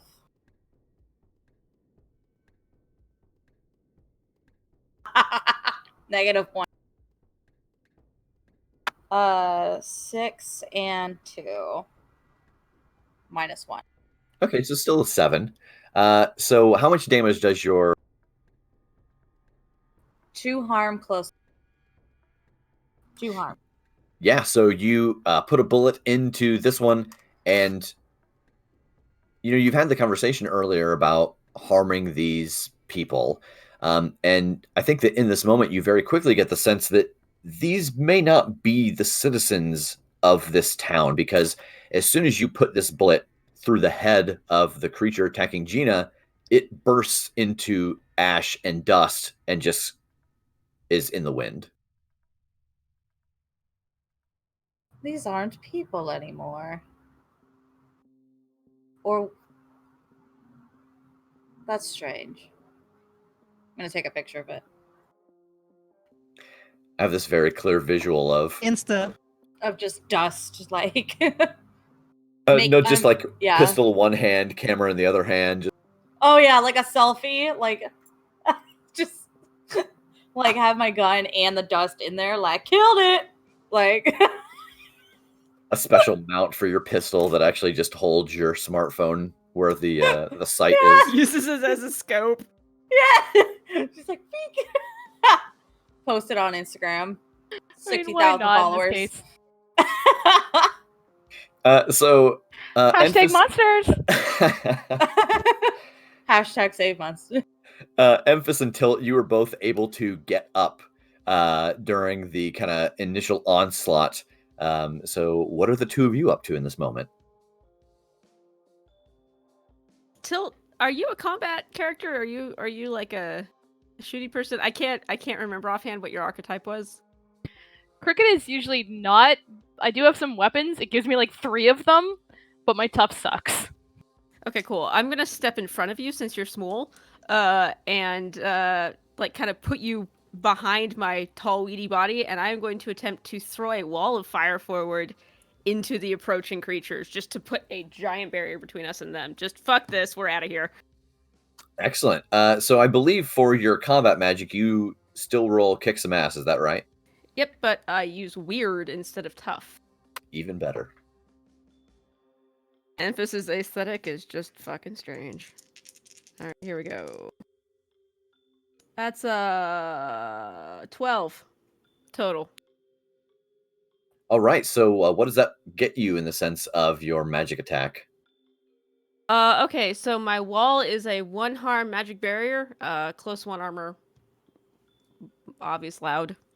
And I have the effect fire, which adds +2 harm fire to a base. So if I get a +10 on a combat roll, the fire does not spread. Yeah, you basically raise this wall of fire in front of the remaining 5 of these creatures that are running towards your group, and it's almost like a really strange magic trick because they pass into the firewall and then they don't come out. Oh, that works. Okay, run, please, into the museum, now! Yes, let's get to the museum. Sounds good. I'm All right. gonna be holding the door for everybody. So as you all sprint up the stairs and towards the entrance to the museum, I'm going to have everybody roll act under pressure, because there are still a large number of these creatures among the stairs, and you're trying to dodge in and out of them. Tilt got a 10. Gina had a 7. 5. That's a 3, Chief! With a 10, can I help somebody? And this the absolutely useless. I would like to say yes, but I'd be lying. So let's deal with let's do these in order first. So Tilt, you are able to get up to the door and pull it open and jump inside. Gina, you get a mixed result. So you are trying to get up the stairs and get inside as well. So you are either going to, on a mixed result, you still are successful. But I'm going to give you a couple of options of a negative ramification. So either you are going to, in your attempt to get inside, draw the attention of a handful more of these creatures, and they're going to start coming towards the door. You're going to drop a weapon at random from your gear. You're going to lose something. Or you are going to set off an alarm inside of the museum because the butt of your rifle is going to smash the glass on the door.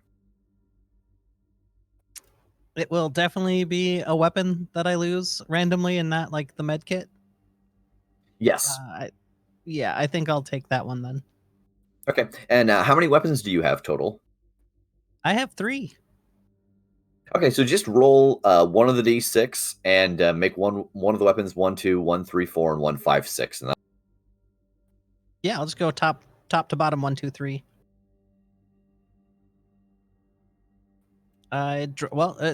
Fitting because I'm carrying it right now. So the assault rifle is the tactical sling breaks, and I kind of forget it in my scramble to get up. Yeah, it clatters down the stairs into the mob, but they don't seem to notice. Or rather, I should say, they don't seem to notice the two of you. So with Enfys and with Cooley, the two of you start to move up the stairs, and there's just so much fascinating stuff. It's hard not to stop and take pictures of these creatures once you're closer. It's hard to not try to examine them. And in all of the quick movement, you guys get a little tripped up, and somehow between the blue line and the door, you get separated from the group. You start dodging creatures, trying to get around them. You see that Tilt is very handily moving between everything, but you guys get separated, and you find yourself now on the opposite side of the museum with this fairly large horde between you and the rest of the group now. They have not noticed you yet, but there is not a clear path of egress to get you now to the door. But you are together. I have a stupid idea. A very stupid idea. My favorite kind. Just look at Tilt. Is Tilt with... No. Cooley, sorry about that. I look over at Cooley. I have a really dumb idea, and I'm sorry. You going to tell me first before what it is? I'm gonna make a giant-ass wall of fire. I want you to run behind it as I throw it. Don't run too fast or you'll run into it. Run too slow and, well, they'll eat you. And what about you, darling? I'll be fine. It's good. You don't sound very convincing. Look, I'm not a fighter. I'm a pistol. Just fucking run, all right? Neither am I. Okay. All right, so let me ask, are you doing this, are you making this wall of fire to do damage to the enemies, or do you want to do it to create a path for her to get through? I'm making a path to get through. Okay, so I'm gonna have you instead roll protect somebody instead of kick some ass. Can't you come with me, though? Running and casting is generally... It's like running with scissors. They don't advise it in magic school. There isn't even a magic school. I'm making it... We should try it, shouldn't we? So we can both survive? Sure. Yeah, I mean, if you want to try to go with her, that'll be a different roll.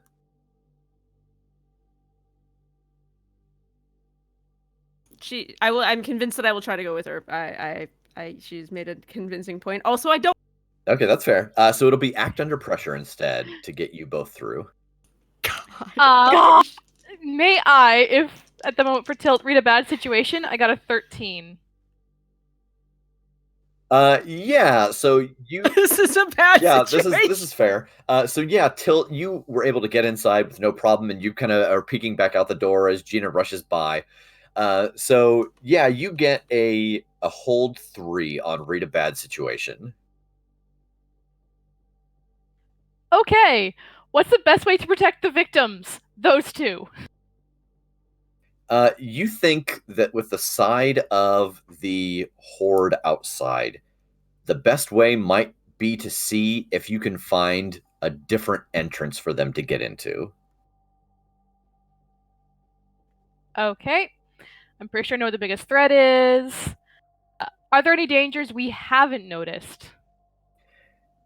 As you are standing here looking out of the museum, further into the museum, you do hear shuffling and moving, but it's pretty far off, but it's not something that you have noticed as of this moment. Okay, and then may I make the what's my best way in kind of more what's their best way in to try and find the other entrance? You think that, you have broken into enough places. In your time running with various crews, you can't imagine that a place like a museum does not have a loading bay where they load in the exhibits and stuff. They're not bringing all of that stuff in through the front door. Okay, I'll look to Gina first and be like, okay, there's something else in here with us. We need to check on what that is first, but we need to get those two inside. I'm gonna go find our path to loading bay. I'm gonna let them know to not come in this door, and I'll send them around. The loading bay should be at around the edge at least, but I'll crack it open and shoot up a flare or something to indicate that that's where we are. Okay? All right, I'll go with you. Provide cover fire if need be. Okay. Out the door, then Tilt will call to Enfys and Cooley. Find the loading dock. Do not come to this door. Get out of the crowd. Go around. I'm going to find it from the inside and we'll let you in. Okay. Got So it. can I still throw a wall for cover at that point then? Yes, absolutely.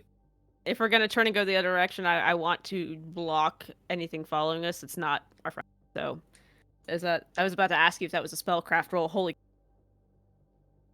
Is that the? Yeah. So ultimately, again, this comes down to if you're, trying to make a protection for yourself, or if you want to deal damage. I have a question to answer your question. Would doing damage provide us? It would, but it would also, kind of, in the sense, pull mobs. Okay, causing aggro, right? Yeah, I'm just gonna try and protect it. Could I help out by kind of as we're going like kicking cars to try to get like an alarm going off, as a distraction? So are you going to go outside and try to find the way in from the outside with them, or are you staying Tilt? We were going through the inside, I thought. Oh, we were going through the inside. I'm sorry. Never mind then. Sorry. So yeah, Enfys, roll protect. No, you know what? Just roll act under pressure. Cool, great, tight. I know that's the last. Hallelujah! Sing praise to Ogmire. Yeah, so no problem. You were able to put up a wall of fire between yourself and Cooley. Not between yourself and Cooley, but between you and Cooley and the group of mobs, and start to make your way down the side of the thing. So let's go first with Gina and. All right, let's go hunt down those loading bay doors. Open the blast doors. Open the blast doors. So I think the best way to do this is going to be roll investigate a mystery. I think you're trying to, look around. You know what? That's nonsense. It's a museum. You're in the front door of the museum. There's a map right there on a big display. We've all been to museums. They're not hiding things. And so you are able to see that the loading bay is actually, and fortunately, around the side that they have run down. It is on the west side of the building. Awesome. Starting to run that way, gun out, 9mm out, and ready to go. So you guys, so the two of you head that direction, and I think that because you're aware of the map that you've been given before, and this is just kind of a placement note, that the two X's that you were shown before in the museum are on the east side of the building, and one of the smaller wings. You guys right now are headed to the west, and it doesn't take you very long to get to where the loading bay is. And for having heard noises and shuffling throughout here, you haven't encountered anything by the time that you get to the loading bay doors. Oh, good. That makes me happy. Okay then. Let's crack this sucker open and signal to our people outside. Yeah, so you boot this door open, and I think that with their firewall distraction, Enfys and Cooley don't have any problem getting down, and the four of you are reunited at the loading bay door of the museum. Great, come on in. Sorry. I run it. Stop apologizing. Squid happens. Yeah, no need to be sorry. Y'all did great. We're back together now. That's what matters.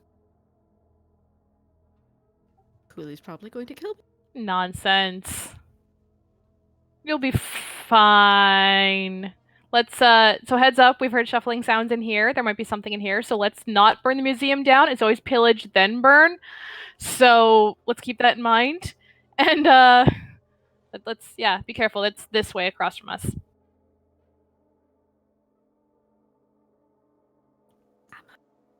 I keep accidentally hitting escape and minimizing my window instead of my button to talk, which is very helpful in this moment, to make a nice dramatic pause. So the four of you start to head back towards the main part of the museum, into that main entranceway. And then you're just going to start heading to the east. Is that right? Yep. That's correct. So you go through a number of hallways. You pass through some of the larger exhibits, and about 2 rooms away from where the X's are marked, you come across a body on the ground. Is this one of ours? Is it Wagner? It is. I'm gonna rush forward to see if, well, first of all, alive or dead, and then if alive, if I can render any sort of aid. He is dead, and you can see that there are some fairly large puncture wounds in his chest. Shit, we got some big puncture wounds here, and while she's relating this to the group, she's grabbing like if dog tags or similar, if the agency has something like that. Just Yeah, something that you collect. Yeah. Is he super dead? He's super dead with these puncture wounds. That's not a survivable accident, and incident rather. And I think we should be on guard. That scuffling might come with some big old pointed points of death on it. Does he? 2 wrongs are probably not going to be enough. Is his assault rifle hanging around him? You know what it is. As you go through, he does have an assault rifle, and he also, since you're looking through, his stuff, you find in his bag a second ornate torch. Taking more pictures. Yeah. I'll take that if you don't mind. Yeah, please do. It's better hands. Let me see if there's another. I flip it over. I'm gonna see if there's anything to unscrew it. Yeah, and sure enough, there is. And inside of it is another piece of scroll. It's actually the other piece of scroll now that you hold it up to the other one that you have. and you can see that the full phrase says, "If you break me, I'll not stop working. If you can touch me, my work is done." Oh, that's fairly self-evident, so no, it's not. I'll take another picture of the second scroll. Yeah, I put them together so you can. I unscrew the other one and then put the two pieces of. So if you break me, I won't stop working. Is it like a glow stick, man? What was the full one? A very ornate glow stick. Oh, it kind of makes sense if you're really in a hurry. Just smacking it against the wall might, Yeah, well, have it light up. that's how they start working, though, not how they. I'm worried. Well, I guess it stops working when its work is done. If you can touch it, if you can touch a live flame, then it's working. Right, but is that a good thing for us or a bad thing? Would be the question. What was the first one again? The full phrase is, "If you break me, I'll not stop working. If you can touch me, my work is done."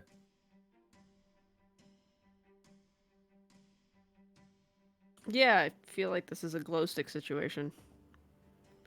Would I know, DM, or whatever they call you guys here, if I smack this thing against a wall, is it actually going to break?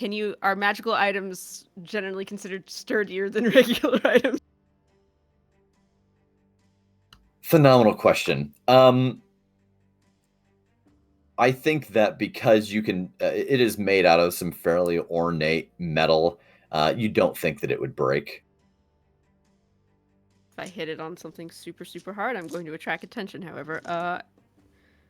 Maybe they just need to be together. I just need more fire as well. But fire helped, but it didn't do anything quite right. Maybe if I break it and light it on fire, it doesn't. He's talking But to himself. you also tried, yeah. Assuming you're talking out loud. Well, you did try yes. to light the fire from a distance. Maybe if you did so more in person, it would be helpful.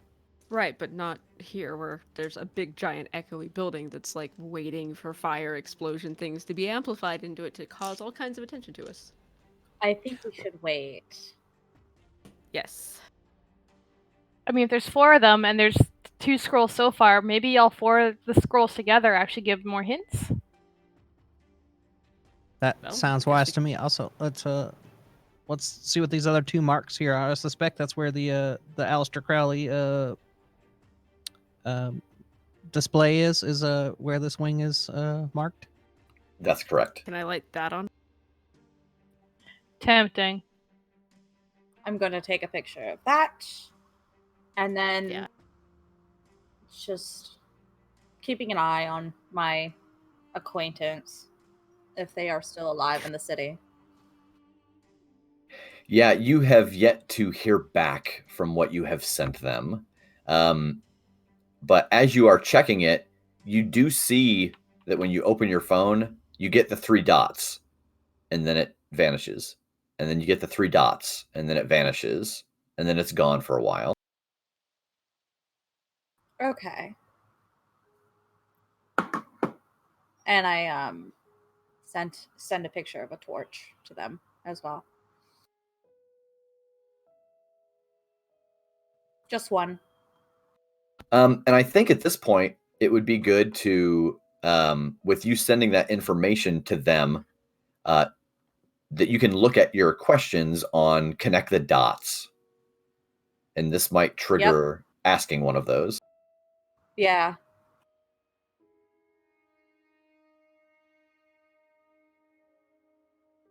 Is this connected to previous mysteries we have investigated? And what are all the questions that you have available for connect the dots?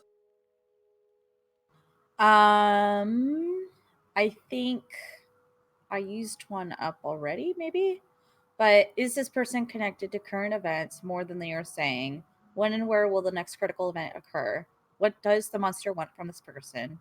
Is this connected to previous mysteries we have investigated? Or how does this mystery connect to the bigger picture?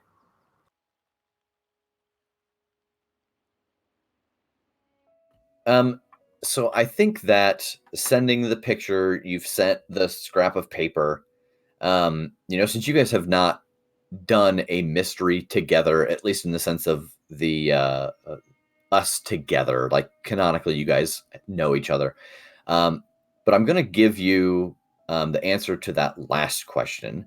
And the blurb that you get back when the text finally comes through is that they know that the piece of paper, that scroll, seems to be a riddle, and it has something to do with getting these lit.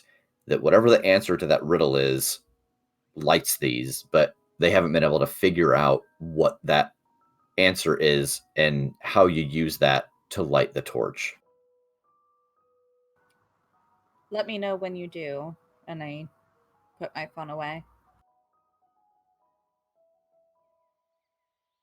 And just to kind of go back for anybody who is just joining us, the full text of this scroll reads, if you break me, I'll not stop working. If you can touch me, work is done. And in the first hidden compartment on that first scroll, they found just a small portion of this. They found I'll not stop working, and it fit into the other kind of essentially 3 lines to make the full 4.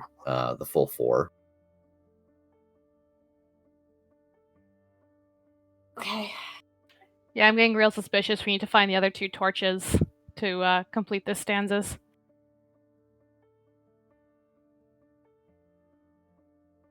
Shall we continue on then, everybody? Hold hands. Be a good playgroup now. Find your tour buddy. Hold hands would not be tactically advisable, as we would it would impede our weapon usage.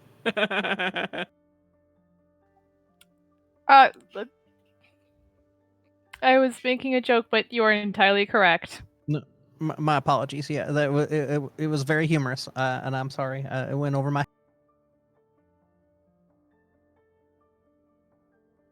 No Let's worries. keep moving. And she'll All hold right, up her so revolver. you all begin to head towards the last 2 rooms.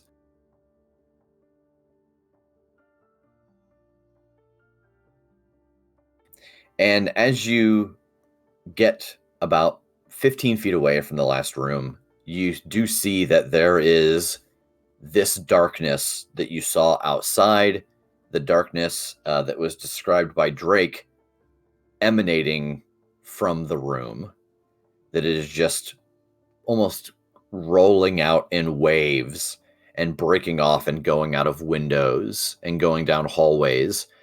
You actually even have to kind of sidestep at one point as a wave of it rolls past you. Can I try to see if it burns a little bit with, like, if I do my hand flame thing and just kind of shove it towards the... I don't want to light anything on fire. I just want to see if the mist burns at all. Yeah, it does not. Cool, tight, awesome.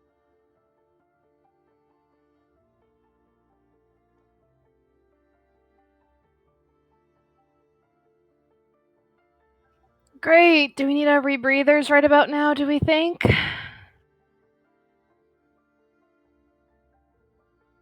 A breather? As long as we don't step in it, we should be fine. Okay. But that's up to you guys.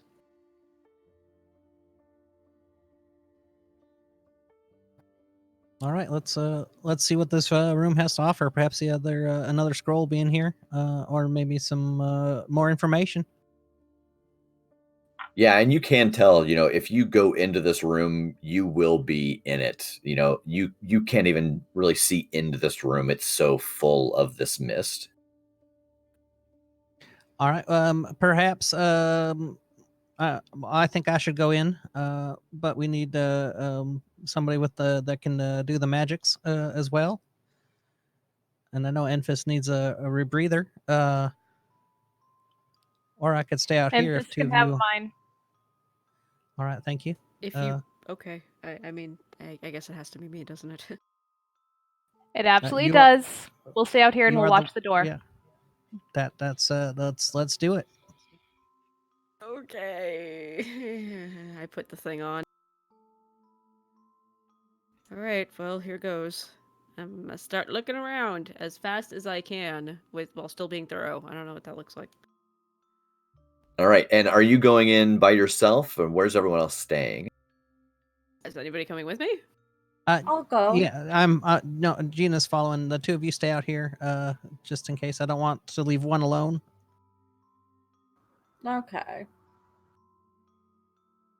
All right, so Gina and Enfys, you go into the room, and you can feel as you step into this mist that it is flowing around you. You can almost feel it like someone brushing against you, and it moves around the rebreather as if it's trying to find a way in, but it's unable to get into your nose and your mouth because of the rebreather that you're wearing. And you hear again some shuffling in this room, but you also hear a more clear drumming of fingers, just hunt, hunt, hunt. And as you move further into the room, your eyes get a little used to the fog. And back against the far wall, you see a figure sitting in a large chair with its arm draped over the side, just drumming its fingers on the arm of the chair.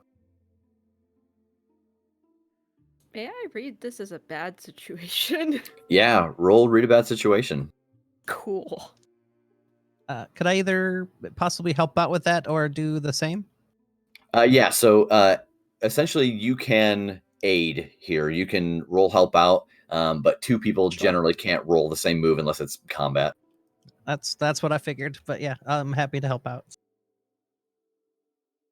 That's a 10 plus, I guess, 1 from Gina. And I rolled an 11, so that should be a +1.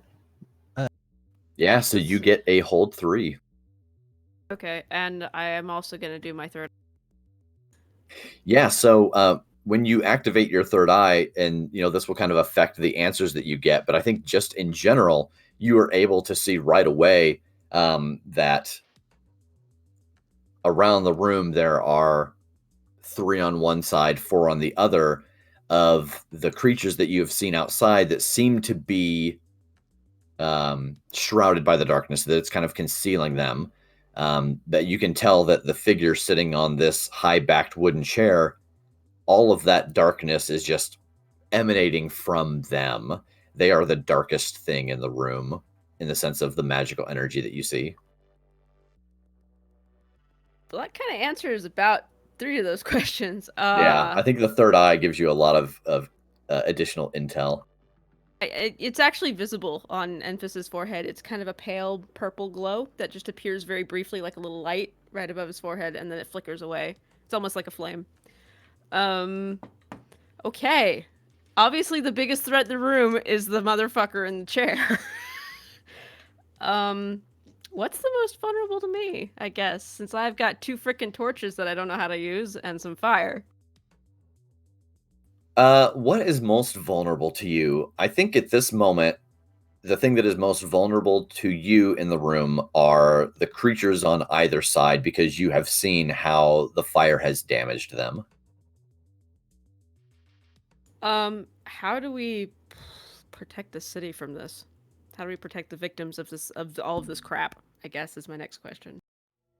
You have to find a way to, you can tell that this person is emanating this darkness. You've got to find a way to essentially light these torches and get the darkness eliminated from around him, from around this room, get it to stop pouring out into the city.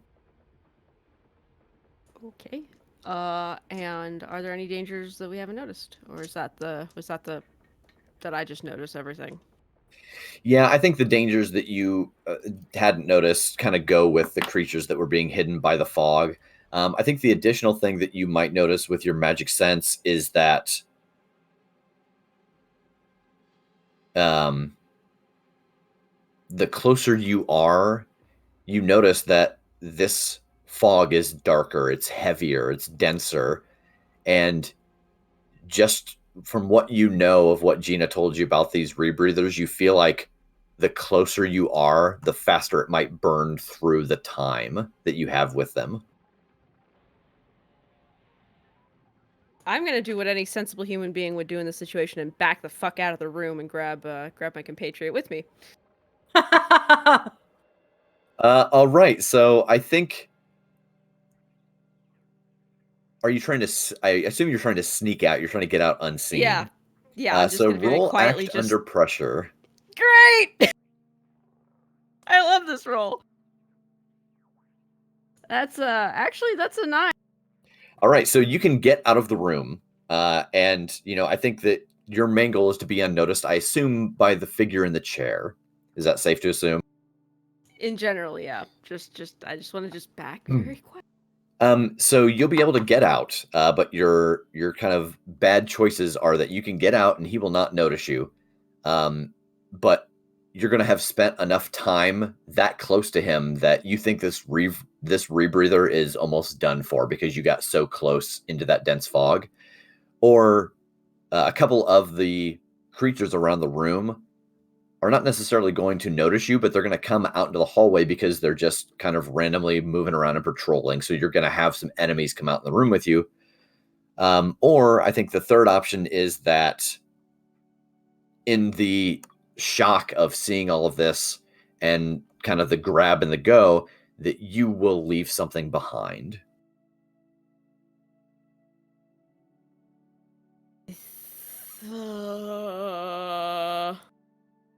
I've discovered in my almost over a year now of game mastering this game that it's a good mixed success when no matter what it is, the player goes, "Oh God damn it!" Thanks, I hate it. I'm gonna. I guess I'll sacrifice the rebreather because it's the most surreptitious way to just fuck off. And make sure that nobody else gets hurt. Yeah, and I think for this to just make sense in the story, I think that as you and Gina both have these rebreathers in, that there's a little green light, and yours starts to pulse very quickly, and that kind of makes you think like, "Uh-oh, this might be running out." I'm gonna get out of there and get into a clear area and try and find everybody's still outside, right? Yeah, so the four of you are kind of back again outside of this room.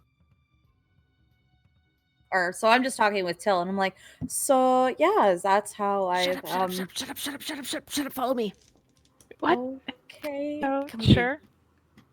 Okay, Lead I the back way. everybody away from the door, a good distance into safety, and then explain the situation. Well, I mean, I could try calling in an airstrike or something like that. That's a no from me, Chief. Alrighty. No, I don't want to kill him. He might be as much of a victim as the rest of these people. I An don't excellent think point, but so. I would not think so.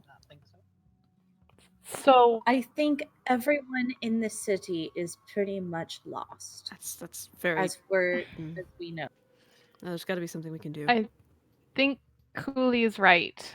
We want if you're thinking he's not the main big bad, are you implying we talk to him then? I mean, it's better than just going in there and lighting everything on fire. I highly advise against that. Highly talking to him.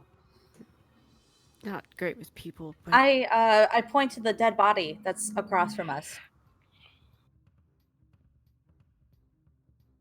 Without saying a word. could be under control from something else. I don't know. This is arcane nonsense and not any sense. And these things, I point to the scrolls, the torches, on my back. Like, Would it buy you time to figure out? I mean, if we can get in there and light these things, it may be that we can save this person without hurting them as well. It may be that the light fixes everything. I don't. You're so noble, you know that? You're so noble. Yeah. I just don't like hurting people. Yes. Yes, very. Extremely. We were able to get at least one person out of this city. At least 2. If they made it out okay. If they made it out. Who That's knows? up to them at that point, yes. But I need to figure out how these torches work, and that's our best bet of if we're gonna kill him, well, we need the light anyway, because the stuff in the thing makes the breezy thing go. I look Can I look at my phone. Do I hear any? Do I get any response? No, I don't think that that they have been able to figure out this riddle yet. And really, ultimately, I think unless you have a move to roll, I think that something like solving the riddle would be up for the players. I would maybe trust your gut, possibly, to at least, if that would work, or is that more actual directions? Yeah.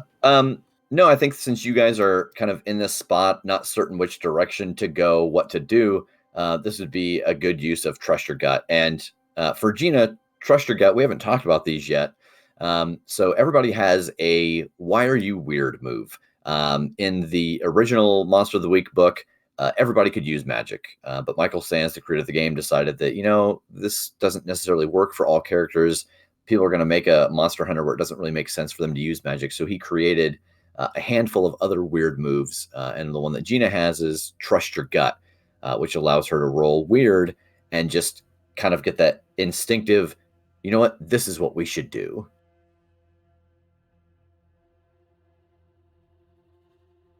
I got a 9. Woo. Okay, and on a 9, you get a general sense of where to go. Is that correct? I believe so. Yes, I haven't. Oh, yep, I've got it here. Specific text for that. So I think that with Trust Your Gut, as you're standing out in this room trying to figure out what the team should do, that you notice a couple of things. One, that Cooley had pointed out the wounds in Wagner, and having been inside the room with Enfys, those puncture wounds seem to match up to the fingers at least in size, that were drumming on that door or on the arm of the chair. And you think that you have everything that you need to light this torch, because you found the 2 pieces and were able to put them together, that the one piece of paper is whole. Like there's not any tear marks on it, anything to indicate that there would be more text around it. So I think with your kind of mixed success on a Trust Your Gut, those are the things that you notice. Well, here's what I know. I know those puncture wounds that took Wagner down seem to match up with what I saw of those fingers drumming on the arm of that chair. So I wouldn't stand up in a court of law, but this unfortunately is not a court of law. So I'm thinking the person wrapping their fingers is our villain. There's no pieces missing from those from that paper. So I think we might have the entirety of the document and everything we need to do to light it.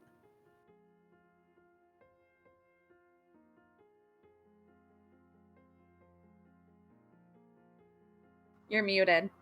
Whoops, sorry about that. Is there a basement in this place? I want to get somewhere I can make a lot of noise without drawing a lot of attention to myself.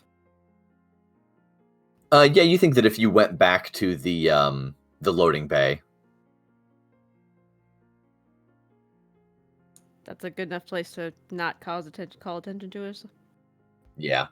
All right, I'm just gonna head that direction. I'm just kind of look one time at the body, kind of pause, stare at it, look back towards the room, and then just forward. Yeah, so Enfys, after Gina gives us information, he about faces and starts to march down the hallway. Tilt will follow, going, are you sure enough fire is what this is going to need? Like, what if it's actually a sacrifice? It could be that. It could be anything. We'll find out. I just want to do it somewhere. I'm not going to... Yeah.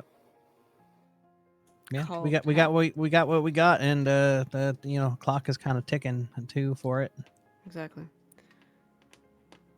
Anybody else have any ideas? I mean, I'm just one guy. Sure, but I mean, we have these scrolls, have these riddle. I'm worried about the sacrifice because it. I'm worried about noise. That's why I'm going to the docking bay. Loading dock. Sorry. Too much Starfinder. So is someone gonna rip out a heart? Well, somebody's got to rip their heart out. Might as well be mine. Magic is weird. What? Doesn't always work the way you want it to. Wait. I'm joking. I have no idea what's going to happen. I'm actually just going to hit this very, very hard against some concrete and see if it works like a glow stick. First. And if it breaks? Well, if it breaks, it breaks. But I don't think it will. These things are pretty sturdy. So you're thinking it's glow stick and not some other weird kind of conceptual thing that these riddles usually are because mystic stuff? Have you ever met a spell slinger? Have you ever met an actual arcane practitioner beside me? You? Yeah. Just you. How obtuse am I? Pretty very sometimes, actually. It could be very literal. I'm going to try fire first, if that makes you all feel better. Would that make you all feel better if I threw a lot of fire at it? None of this really makes me happy. Well, me neither. Just trying to figure out if there's any other option. So Enfys has both the torches right now, right? Correct. It does.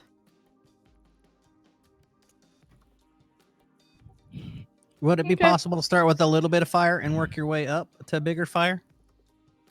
I tried a little bit of fire, and there were some runes on the bottom that lit up a little bit, but it needs more. It needs some more power behind it. So All right then. Do you think it might have to be a magical fire? probably, but maybe All not. right.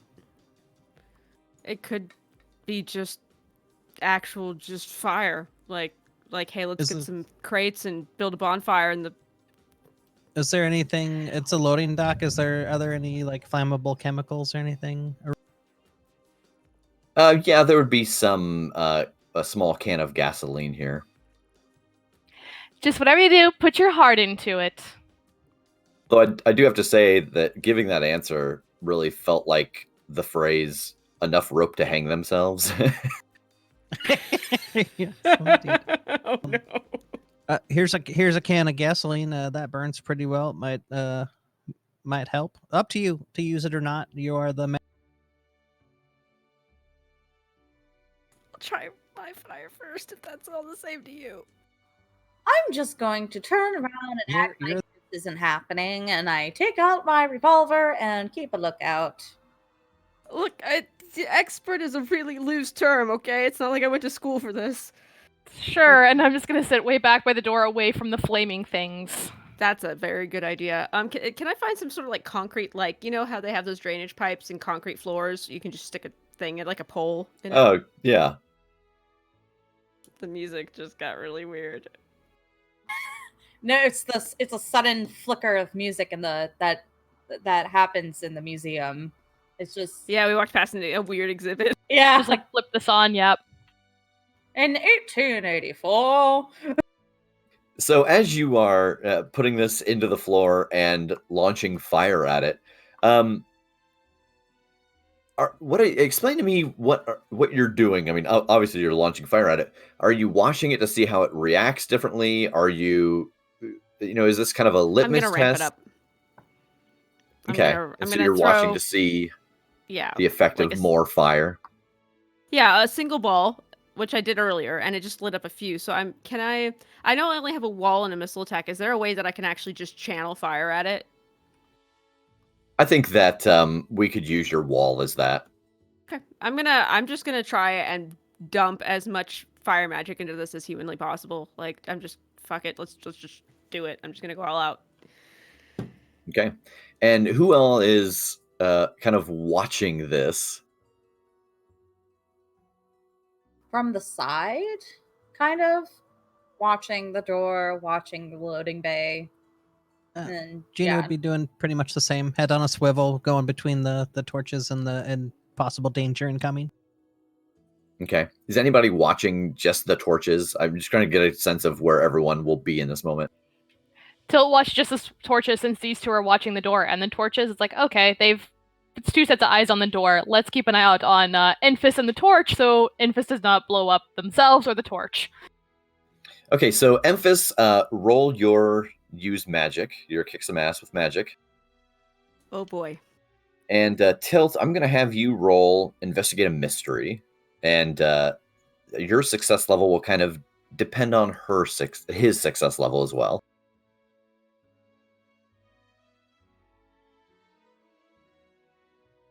Sorry, what am I rolling?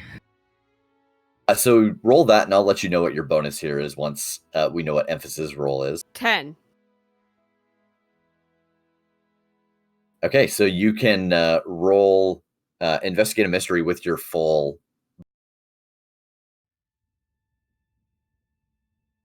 Also 10. All right, so Enfys pours fire out into this, and there is more fire, and you see that more of the intricate markings do start to glow. But again, it's not quite enough. And Tilt, you get a whole 2 on investigate a mystery.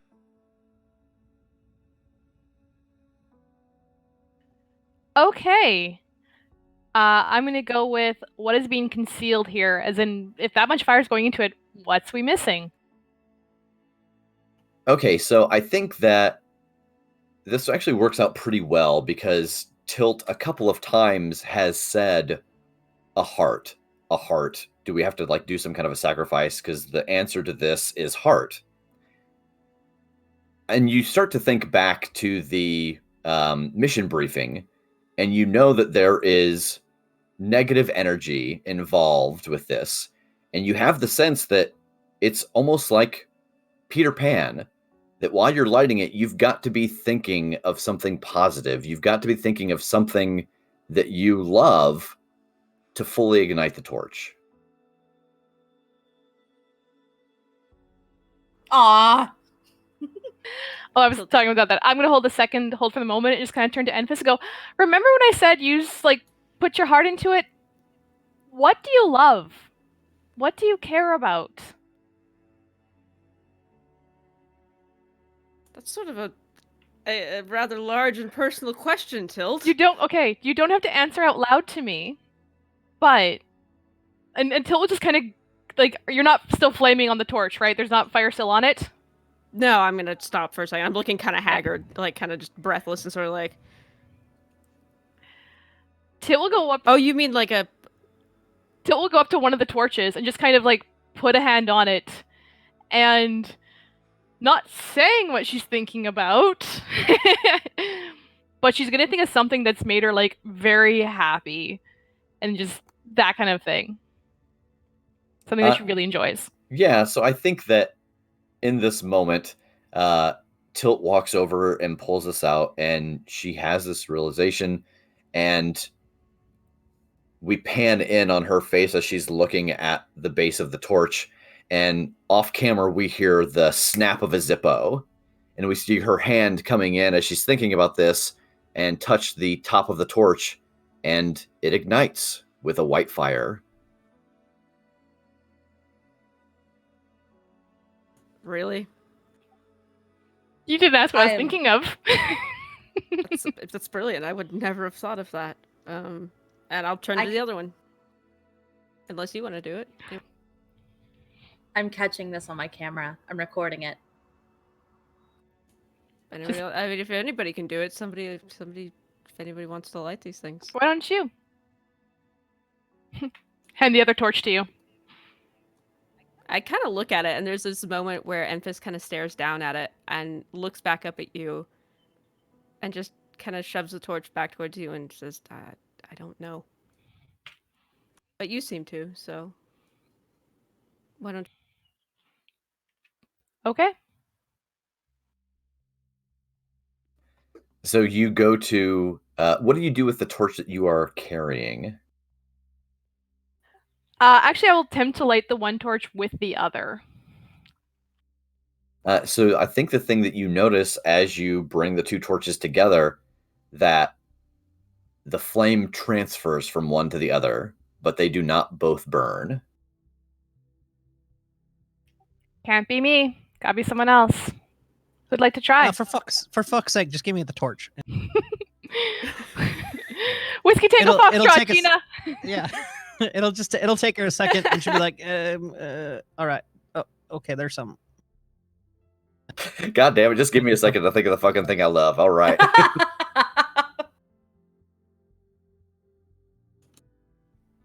Yeah, so she finds something after a second or two of searching her brain. Yeah, and that second torch lights up, also with a white flame. There, see? Not so hard. Sorry, should just listen to you and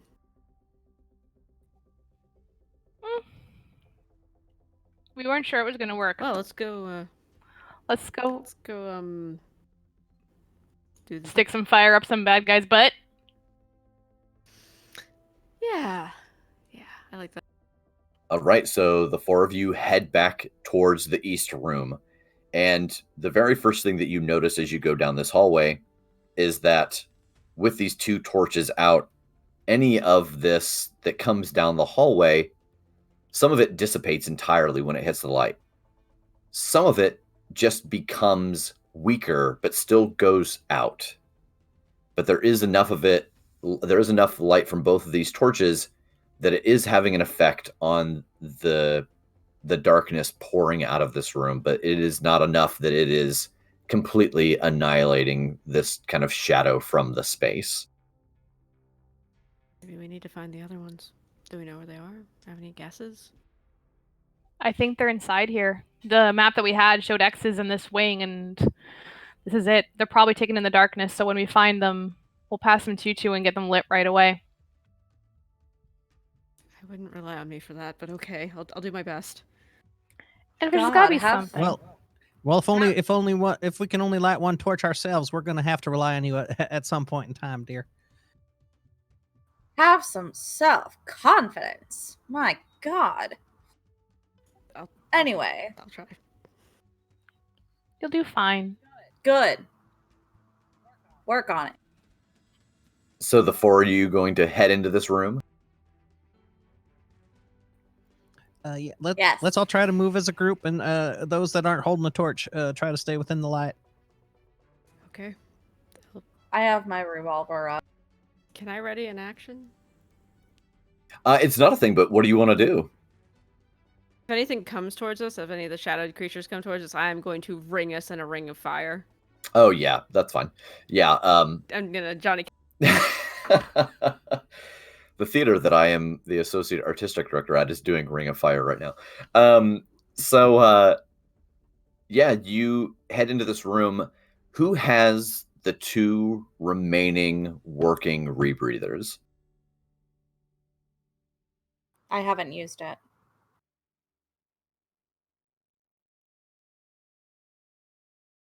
Okay. We only have the one. Oh, you only have one left? One went to Drake, and then the two went in with Gina and Enfys. So we only have the one. Gina's is still good. Only Emphasis burned out. Oh, okay then. Then we have Gina and Cooley. Yeah, Gina, because Gina's holding a torch, she would hand the rebreather off. Okay, great. So you head into this room, two people with the torches, two people with the rebreathers. And as you get into the room, the darkness again is still present, but you can see very clearly that as the light is touching it, it is almost crumbling into ash. Like this darkness is becoming a physical thing and dying off and falling to the ground. And the figure in the chair stops and turns in your direction. Yeah. I was wondering how long it would be before someone would come in and I'd have a chance to feed for the first time in a very long time. Oh, you don't Ew. want us. You really don't want that. Hi, I'm Tilt. Nice to meet you. Hello, my name is Benari, and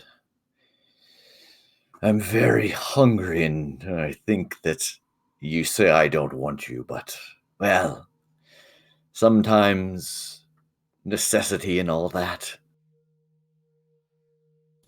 No, I mean, you really do not want to. Trust me on that one. How about we go through, find what we're looking for here, and you kind of just leave us to be for now. He gets up and starts to move towards the group. I know that you guys came into this great. room saying that you wanted to try to find the other torches. Who is on that duty? Everyone but Tilt. I'm looking very, very hard. Okay, so Yeah. roll investigate a mystery if you were trying to find those other torches in this room. I think everybody else is too. I think Cooley is as well. I would help out with that if I Yeah. could. So one person can roll investigate a mystery and one person can roll help out. However you guys want to break that up. May I also use some charm? Tilt's gonna try and keep the attention on her while they look. I rolled an 8. 1, 4, and then 2 sharp. 10 plus. No, it's a flat. So give me those numbers again real quick. Help out was an 8. Help out was a 6. And I All right, so that gets you a hold 1 then.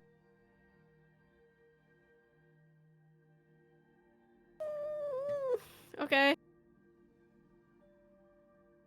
And I have a 15 on charm manipulate to keep the eyes on Tilt for that. I rolled double 6s. Plus I have ridiculous charm. Okay. Yeah, so he is very interested in your bravado. And so he approaches and continues to talk to you, not really aware of what the other 3 are doing. But you can see that he is a more humanized version of these other creatures that you have fought. There is shadow, there is light behind the eyes, but it looks more like a complete sketch than a silhouette. He has all the features, but they are, again, just this dark shadow. And he's not really aware of it because of the conversation with you, but as he approaches you, you see that the light from the torch where it lands on him starts to become a little transparent, but he doesn't seem to feel it right at this moment. All right. She'll keep him talking where it's like, so what about this feed thing? I mean, we've seen someone before. Just working on keeping him talking to her, even if she has to like move away from what the others are doing and keep him focused. Yeah, absolutely. All right, so Enfys, what is your question? Where did you come from? Where did you go? Where did you come from, Cotton Eye Joe? Where the hell's the other torch?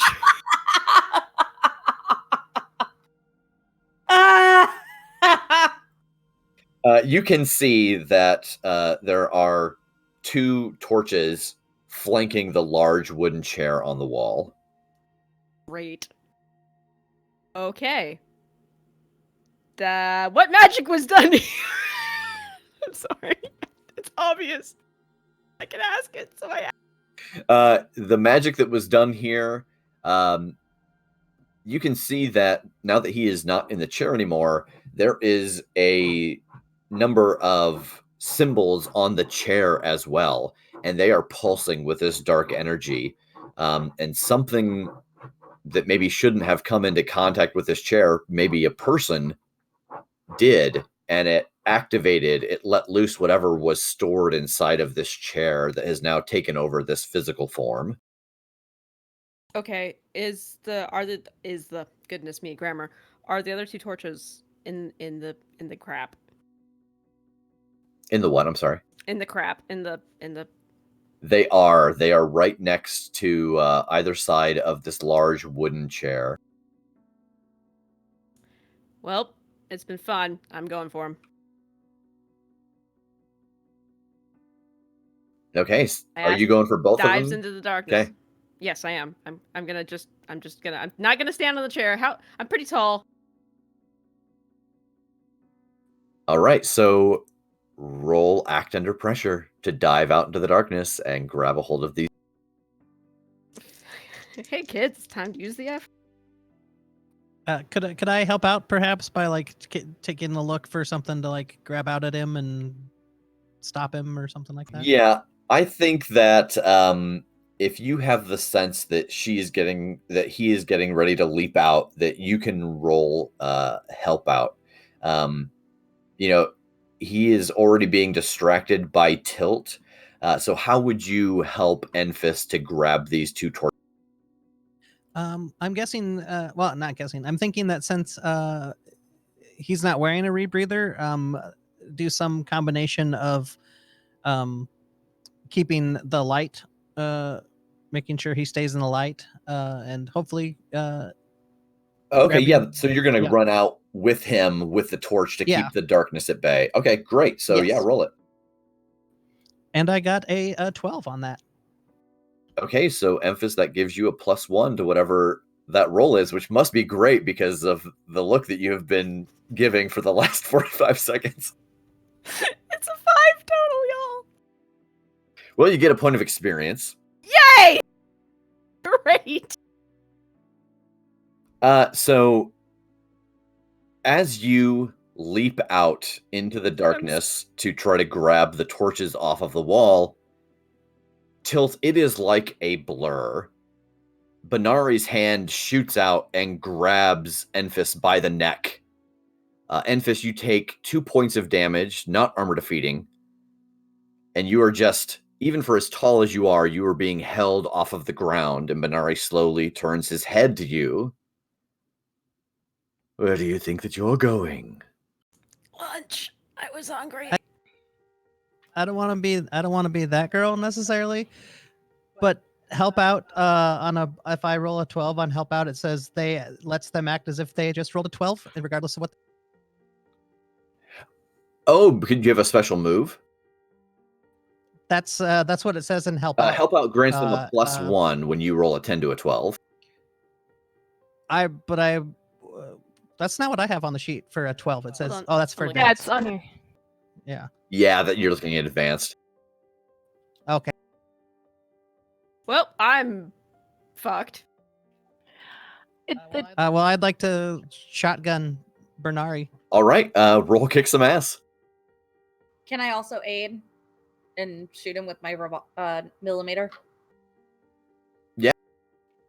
And I'm going to strike him with a torch because that was doing that transparency thing. Thanks, So- guys. I got a -1 on tough, but 5 and 3. That's 7. And Gina? I got a 4. So Gina leaps out. I'm sorry. Gina raises the shotgun to fire at Benari, and you take 2 points of damage as well, not armor defeating. But the torch is knocked out of your hand when he strikes you. Cooley, you get your shot off, and you see the bullet hit Benari, and it seems to do damage. And with Tilt thrusting the torch into him, it seems like it does hurt him, but not as much as you would imagine, not as much as you've seen damage done to the other creatures that you've seen while you've been inside the city. So the scene that we have right now is Tilt has just struck at Benari with the torch. Cooley has shot him. Gina has leapt out to as well try to shoot him, but is knocked backwards, her torch spinning off into the corner of the room, while Enfys is being held up by the neck. Hey, put them down. Put him down, please. Oh, I will put him down, all right. Phrasing. Without feeding. Without feeding. Come on, back to me, buddy, right? Back to me. Hi. I'm lighting him We're on friends, fire. right? Fuck this shit. Do it up. I'm trying to keep his face. Do it up. Yeah, I don't think at this point him taking a couple shots, manipulate someone doesn't normally work on monsters. That's one of the rules, but I let it kind of play out since it was going so well. But you won't be able to distract him now that some shots have been fired into him with protect someone or with manipulate someone. Can I? Can I do the thing? Storyteller? Sorry, I'm trying to check. I sent you a couple of things. Yeah, explain to me what you want to do. I am not good at reading messages while I'm running the game. Okay. I would like to call in my own reinforcements. Okay, and what reinforcement are those? This is the team that the other team members do not know about. It is my own organization's special force. And they're going to go and I'm going to call in or push a button on my phone. It says abort. And there's a team that comes in to rescue me if a mission were ever to go sideways. And this is the one rare instance that I have to use it. Okay, and what move is that? I've never had a flake before, so I don't know all their moves. I don't think it's a move, but it's just something that I made up on the spot. Oh, I see. Yeah, I mean, that would be something more so that the professional would have, since the professional has a team that they can call on. The flake is, if we had established something kind of throughout the course of the game that you might have an underground network of people, but I'm not quite sure what to have you roll to gauge what the success would be on that. Because every move requires a die roll, and so I'm not quite sure what to have you roll. I mean, you've got your kind of underground person here that you've been trying to get a hold of, so that might just be a matter of if you want them to show up and help out. That might be a matter of rolling. What are the other moves that you have at your first level? You've got connect the dots. What else? Connect the dots, suspicious mind, and net friends. Yeah, net friends would probably be that. Yeah, and what does net friends work off of? You want me to? Yeah. When you contact a net friend to help you with a mystery, roll plus charm on a 10+. They're available and helpful. They can fix something, break a code, hack a computer, or get you some special information. On a 7-9, they're prepared to help, but it's either going to take some time or you're going to have to do part of it yourself. On a miss, you burn some bridges. Okay, so yeah, roll net friends. So roll 2d6 plus your charm. Okay, I have a +1 in charm. Yay. That's an 11.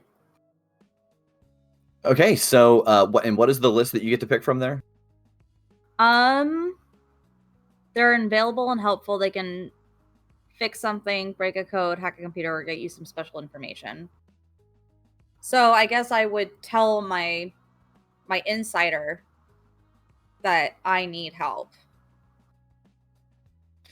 And we're inside the museum. Yeah, so I think that for this to kind of time out so that it's useful to you guys right now, I think that as you have been sending these text messages back and forth to this person, giving them, images of the torches and giving them images of all the different things, that at some point they have started to make their way towards the museum to maybe try to collect some of this stuff.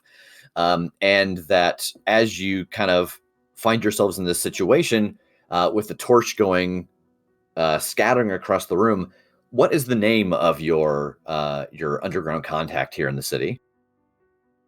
He doesn't have a name. He's everything about him is classified, but I think most people would call him Q team or something. Okay. And so you don't have any idea what he looks like or anything?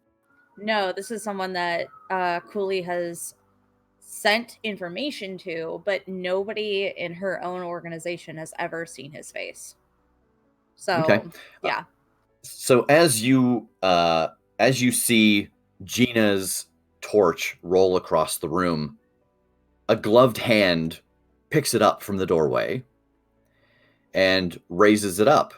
And we see a man in his late 30s. He's got glasses and a little bit of a beard. And he's like, so is this where all the stuff's going down? Seems like you guys could use a little bit of assistance. Maybe. Yes, we could right now, please. And he runs up and sees the torch being held by Tilt and kind of holds the other one up next. See that you guys figured out how to get these lit. Yeah, if we can find the other two. And you do know that the other two are on the wall because that's what Enfys got caught trying to get. Think of something you love there, stranger, and I'm gonna grab another torch. All right, so Gina is going to try to go and grab one of the other torches. Enfys, I think we need to deal with you being caught by Benari still. Not being vampire food. Yes, exactly. I assume that Cooley is going to try to go for the second torch on the wall. Is that a safe assumption with Gina rushing for the first one? I think that in this moment, how do you guys want this to play out? Do you want to make this a moment about Enfys and Tilt trying to keep Benari busy at the possible harm being done to Enfys, or is this a act under pressure for Gina and Cooley as they try to get the torch and get them lit? How do you guys see this moment kind of cinematically playing out? I mean, I could see it going either way, but I guess acting under pressure for Gina, trying to grab the torch and activate it before he can react and stop her from doing so. Yeah, so let's have Gina and Cooley roll act under pressure to get those other two torches.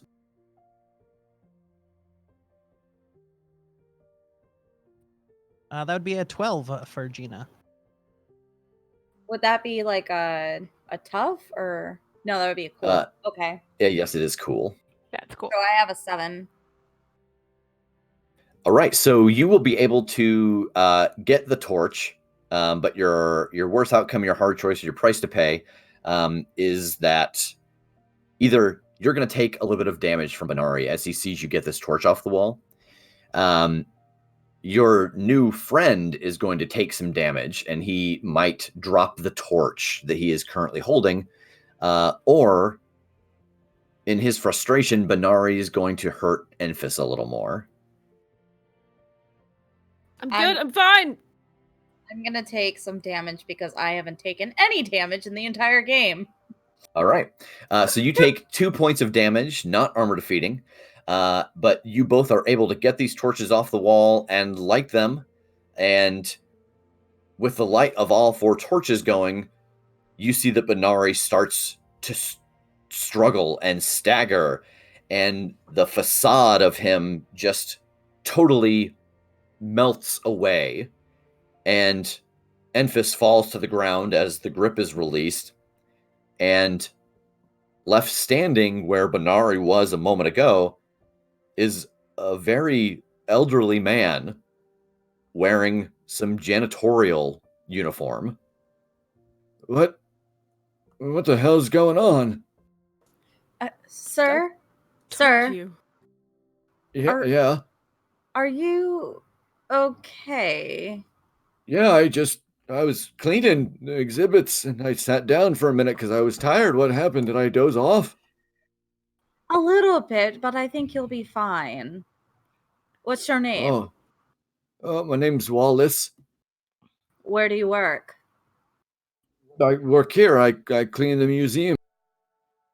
Okay, he's fine. Yeah. It might be a good idea to not sit on the displays, though, sir. Oh. I understand. Yeah, tired no, and- they told me that in the past, but sometimes I just these old bones, and you got to take a sit, and they had just put that seat there, and so I had.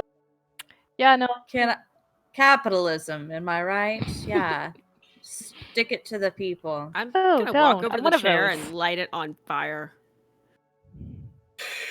Yeah, I think that with this torch, you are able to go over and you press it against this big wooden chair, and there is a moment where the energy coming from the chair and the energy coming from the torch seem to get locked together, like they're kind of pushing back and forth, and Can you I can't help it tell. with my own fire? Yeah, I'm gonna do it with the torch as well. It's like, nope. You don't get to do that. All Yep. 4 of us. All 4 Yeah, of And us. I will. Our Also powers jump in as well. combined.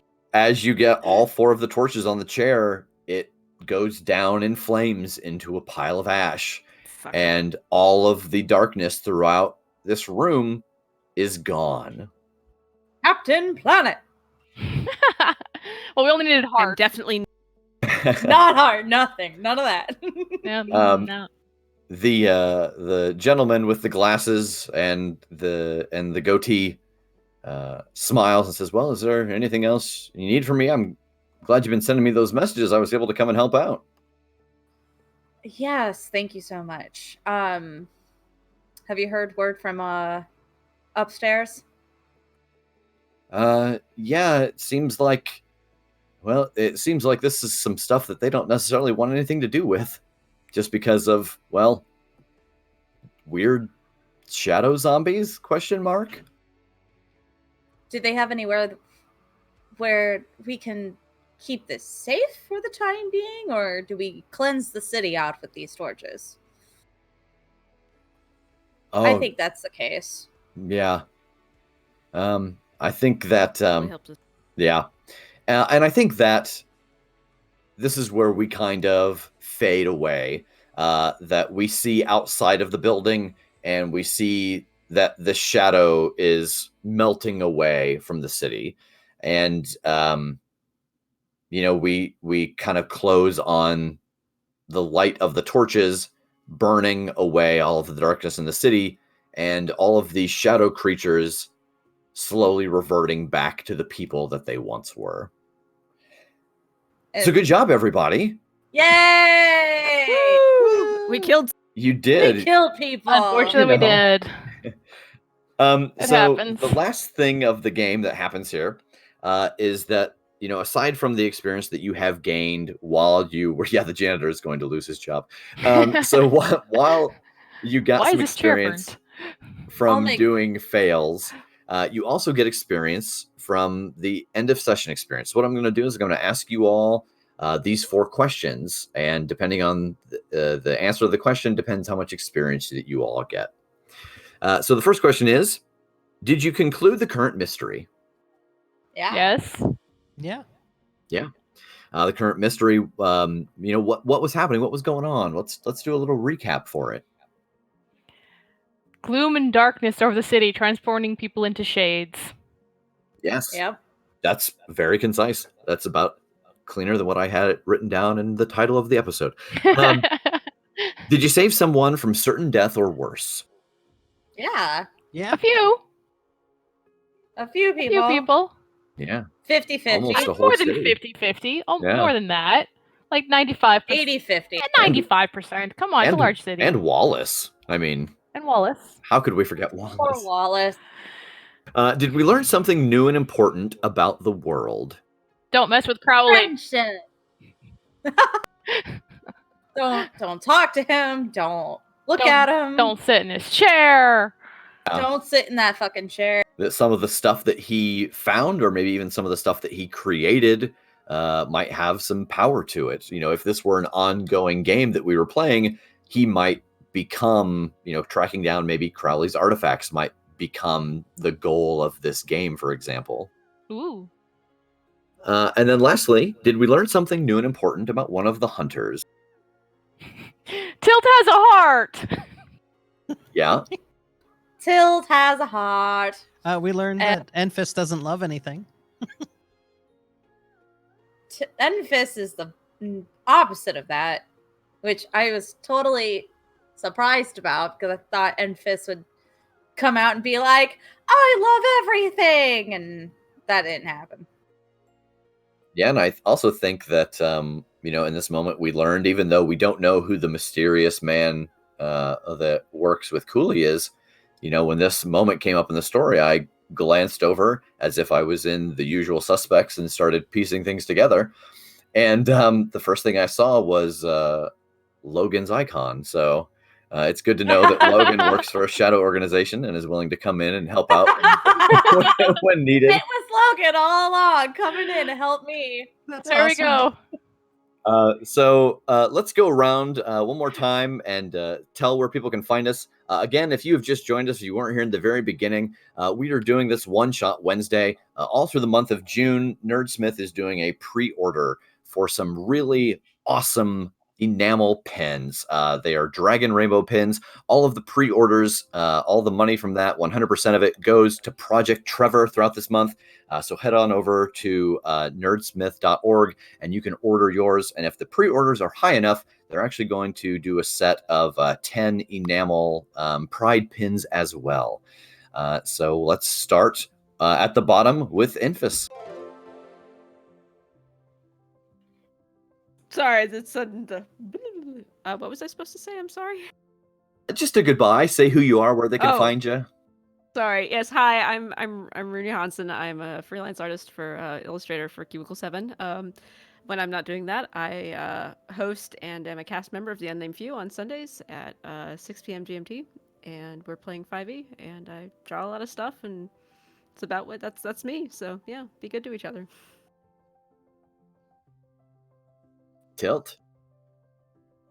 Okay, so I am Jay. I'm a DM over at ZeroD20.com, running their Vile Legacy game, which is an all-female party table going on right now for D&D. I also am a volunteer wrangler for RollForChange.org, which has a fundraising stream this weekend, actually, going on as well.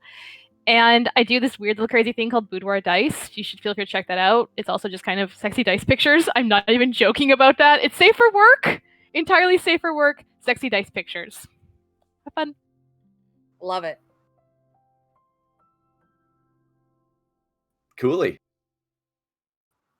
And hello again, everybody. I am Shiny Kiwi. You can find me on Twitter. You can find me on YouTube.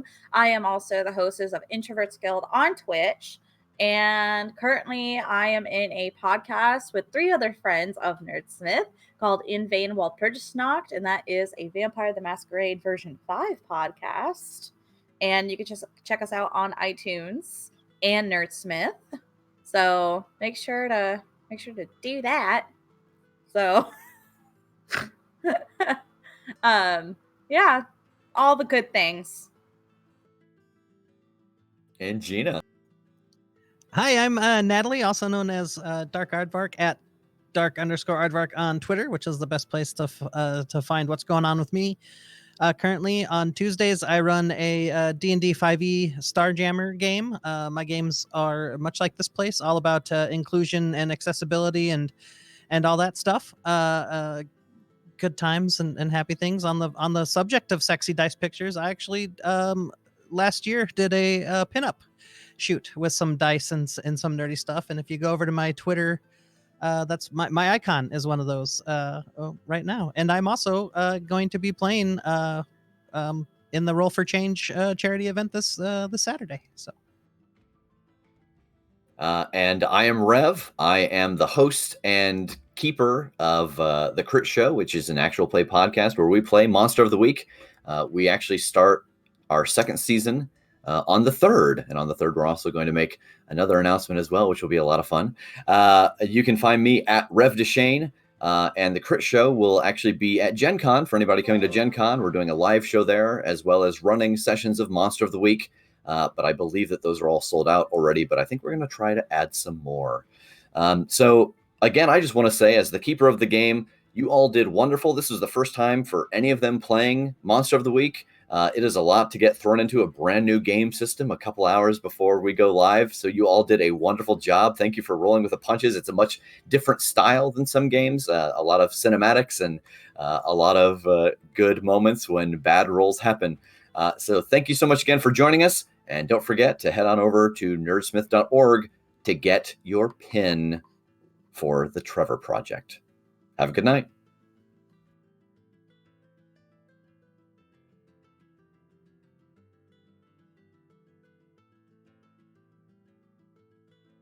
I lied. I'm a filthy liar. We actually still have to do the contest. We have a giveaway to do. So we just all sat there just frozen faced as we as we waited for the camera to pan out. Wait, we still. Oh my god. That's Are we still alive? We're Yes, still yes. totally alive. We're still totally alive. Okay.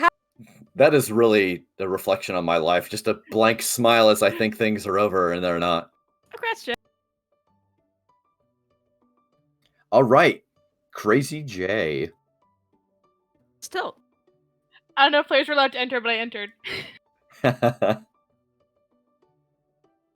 mean, they'll go up in sexy dice pictures, so depends. Can anyone join these sexy dice pictures? And we are actually going mean, to, if you want to stay with us, head into a raid of Perception Studio. Woohoo. And I'm being told by the man in charge, now it's safe to say goodbye. Have a great night, everybody. Bye, guys. Bye. Bye. And off we go. Great. You survived. That was awesome.